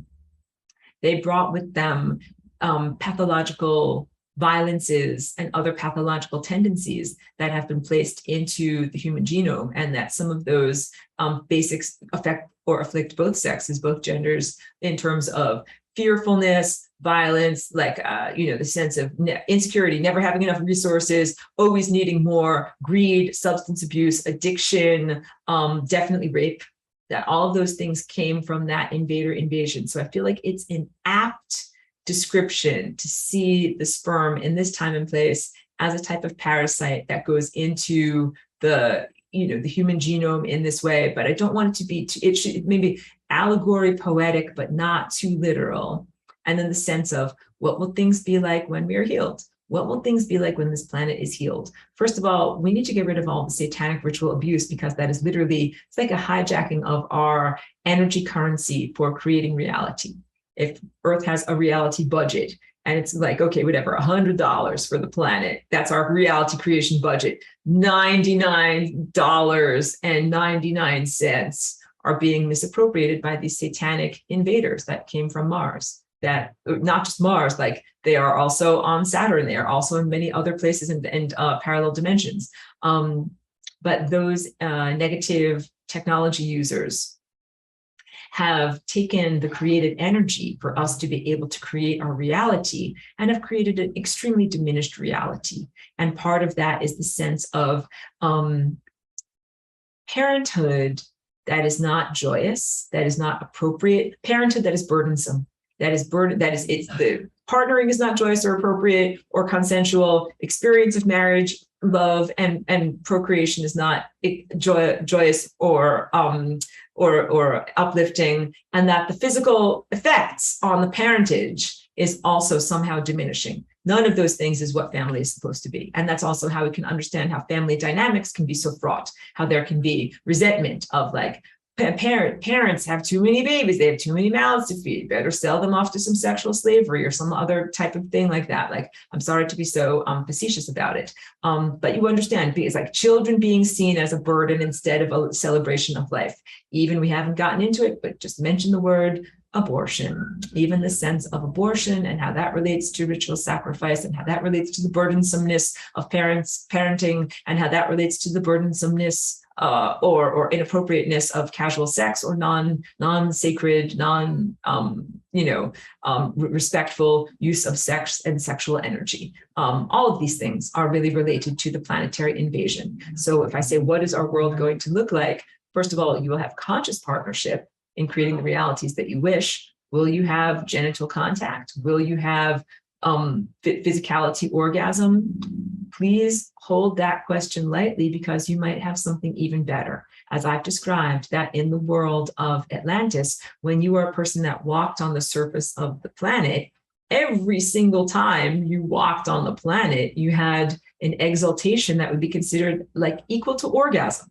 Every single step that you're walking along feels as amazing as having an orgasm in this time place. And it is sustained, and it is the regular, I don't want to say regular, it's like the baseline state that you're calibrated to. Like that is just the way you feel that good and that exalted and that truly energized with every step that you take. So here in this time place, many people look at sex as like the pinnacle thing, like life is boring, life is boring, life is boring, life is boring. But maybe one day I'm going to get to have sex and have an orgasm and feel great for like 5 seconds. And that is not what our lives are supposed to be like. Our lives are supposed to be like this continued euphoria or elation. And when we go into planetary healing and planetary ascension, every moment of your life will be that way. So it won't be this sense of chasing after gratification, feeling empty and unfulfilled unless one is in a sexual relationship and unless one has orgasms with partners. It becomes a much more divinely, I want to say, elevated state. It's how you can really understand what saints and mystics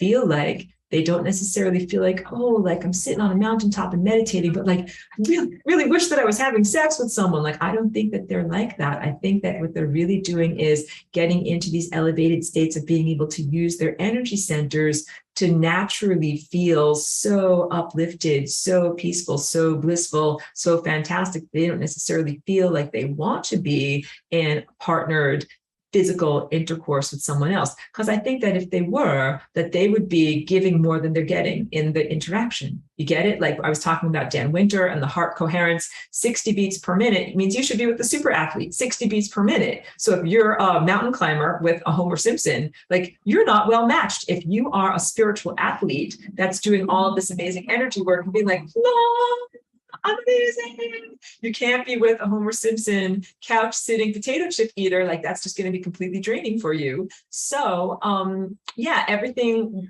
I think will look and be experienced very, very differently. And I think that what's going to happen is not just a recreation or a return to what we experienced in Atlantis before our DNA was changed, I think that we're even going to transcend those levels. We're going to be all that and more. So that I'll just hold that lightly, but really interesting conversation that we're having here.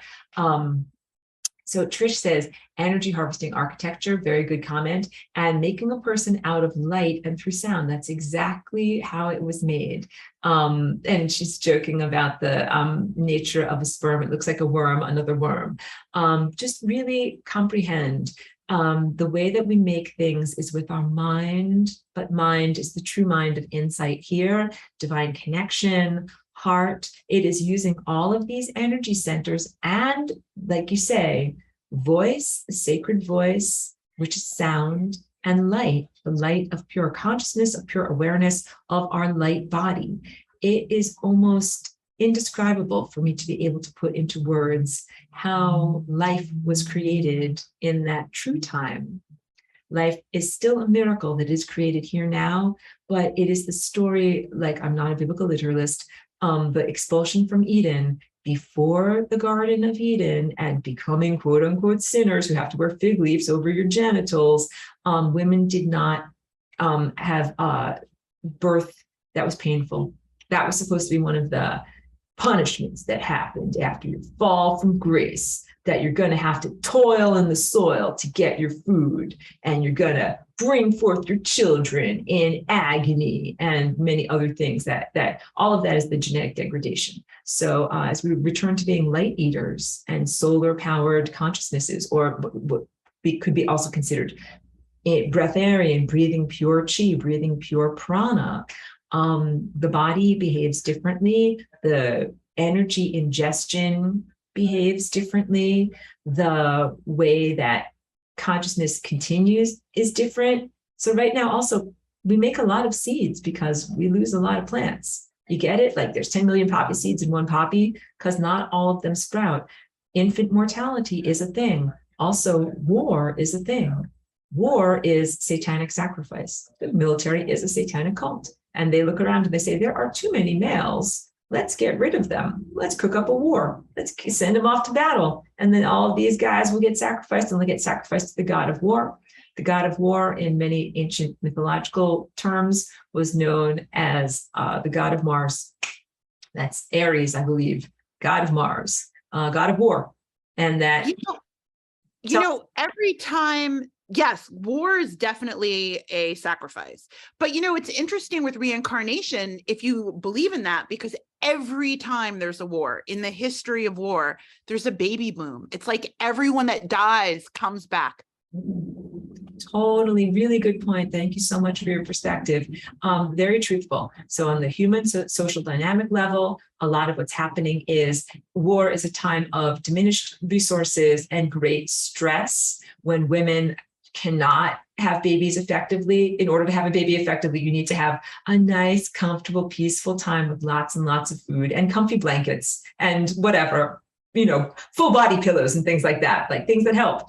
So yeah, very difficult to have babies during wartime. So what often happens is women put off pregnancy during those times. And then when the war is over, then everybody feels like, hooray, the war is over, time to make babies. And they make babies and kind of society starts again. On the esoteric and non-physical and level of pure incarnation, I think you're spot on the sense that many, many consciousnesses have been harvested, many lives or timelines of the time tapestry have been cut. And then those souls or consciousnesses are then ready for incarnation, even though incarnation is not a linear 1, 2, 3 type of thing. It certainly is time to replace the ones that were lost with a fresh crop. And it certainly does seem to run in cycles like that. So Lou says, laughing my ass off, Aurora, you're so funny. Thank you. I do try to make these things lighthearted, to truly, like I told you guys, this is actually one of the most challenging. Some semesters I just gloss over this. I don't even do human sexuality because it's so challenging to talk about it. This is a challenging topic, and talking about things that are about sexual abuse and violence and planetary invasion. this is trauma. We are talking about trauma, and that it is necessary to have some amount of humor in order to talk about this. But please never take my humor or lightheartedness as a sign of disrespect. I take all of this very seriously. Yeah, and I do try to use lightheartedness or humor to break the tension a little bit, so that we can neuroplasticity, make new neural patterns when you laugh a little bit or are able to see the humor in something, see it from a different perspective. So that's my intention on that. I would love if anybody else has anything, questions or comments to share. Now is a good time. If not, I'll wrap it up, but we can still chat afterwards. So, and I'll also just remind anyone who made it through this marathon, drinking the Gatorade, of several hours of what I've been talking about. Next week, lesson 18 of level 1, planetary invasion. And this is about technology. Where does technology come from? Why do we use technology? Why do we have physical babies? Why do we toil in the soil? Why do we not eat pure sunlight? Why did I eat, like an avocado sandwich for breakfast? Why do we, oh my goodness, so many things about what is taken for granted here normally and is not the original blueprint. Why do humans die? Why do people die? Why do we live in a world of mortality? Why does even our planet have 4 seasons? Winter, spring, summer, fall, growing, maturing, harvesting, and then going fallow. That is considered to be normative here. That is not what was our original blueprint. So this is the story of how did our blueprint change? What happened? What are the repercussions for us in our present level of experience? And then moving forward, because I'll always give you things to talk about that are about moving forward. I won't just give you like, here's the negativity report of everything is crap, but I will always give you empowerment tools. But I will tell you, because we've been learning all semester about the empowerment tools, about manifestation, about direct reality creation, changing your DNA, creating a new dance. This basically gets into everything that I've been preparing you for, which is why? Why do you need to learn a new dance? Why do you need to transcend mortality? Why do you need to learn to eat sunlight again? Why do you need to learn about these things again? Because something bad happened here. Because most people have amnesia about the something bad that happened. We are going to be brave, and we are going to have humor and strength.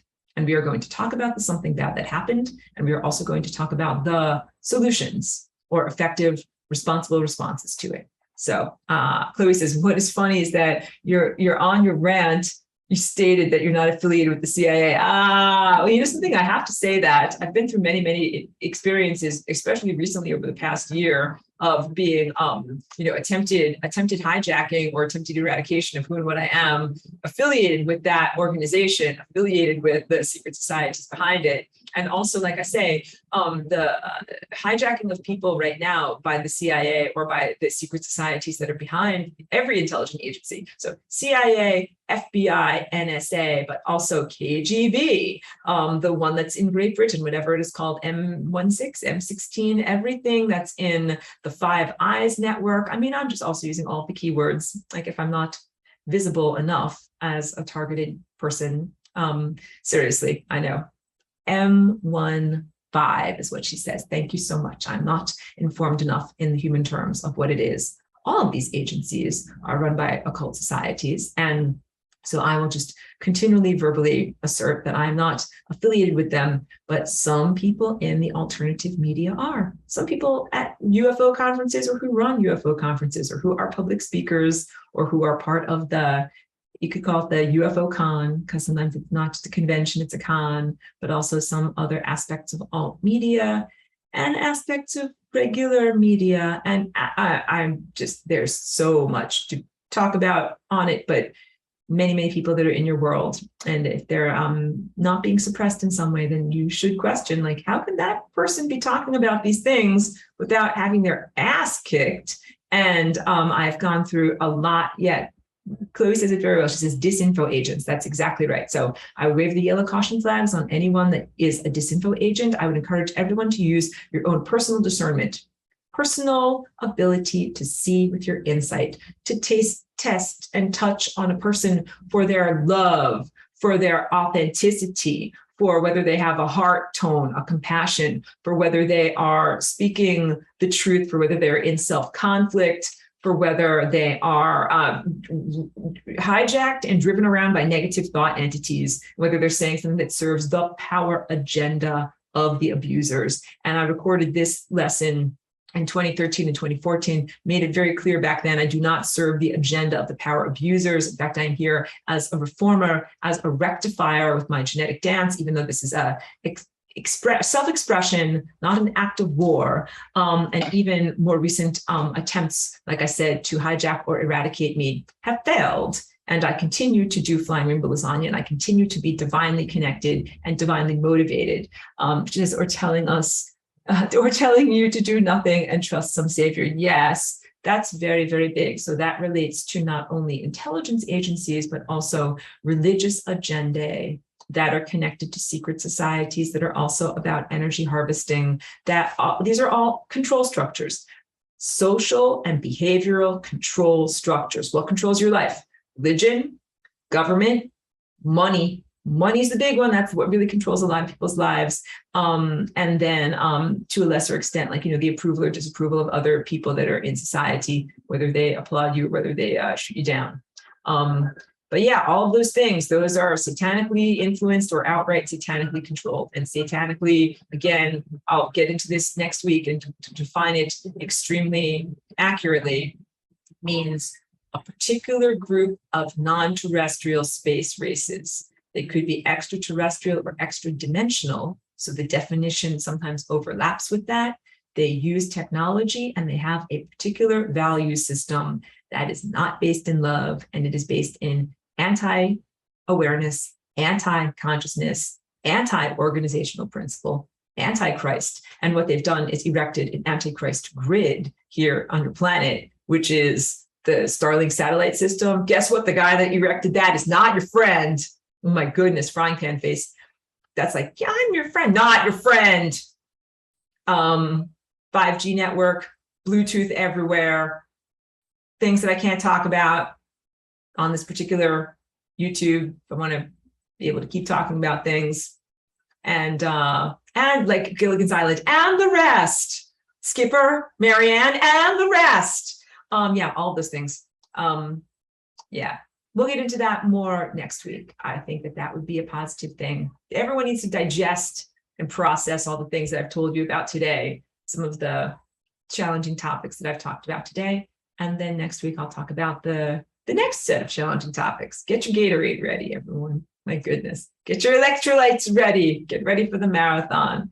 Clary says, good stuff. Have a lovely weekend. Thank you. Thank you so much. I will say, as I customarily do, profound thanks and profound gratitude for the people that tune in to watch my videos, to align yourself with these ideas. You're literally ingesting or eating ideas and energy that I bring in from higher dimensional consciousness with the utmost of integrity that I can, the greatest levels of articulation, truthfulness, empiricism, and with the intention of empowerment and uplift for you, for this whole entire planet. So thank you for coming here and quote unquote eating lasagna ideas. Thank you for the time and the attention, for your participation, for your support in my work. Profound, sincere gratitude for the people that do this, and people that are in my class and on my Patreon, and that are doing their own work and they're healing your sector of the cosmos so that it radiates outward. So this is, thank you so much. Thank you as well. It's reciprocal. So I'll end the recording for right now. Love and gratitude to all. Thank you.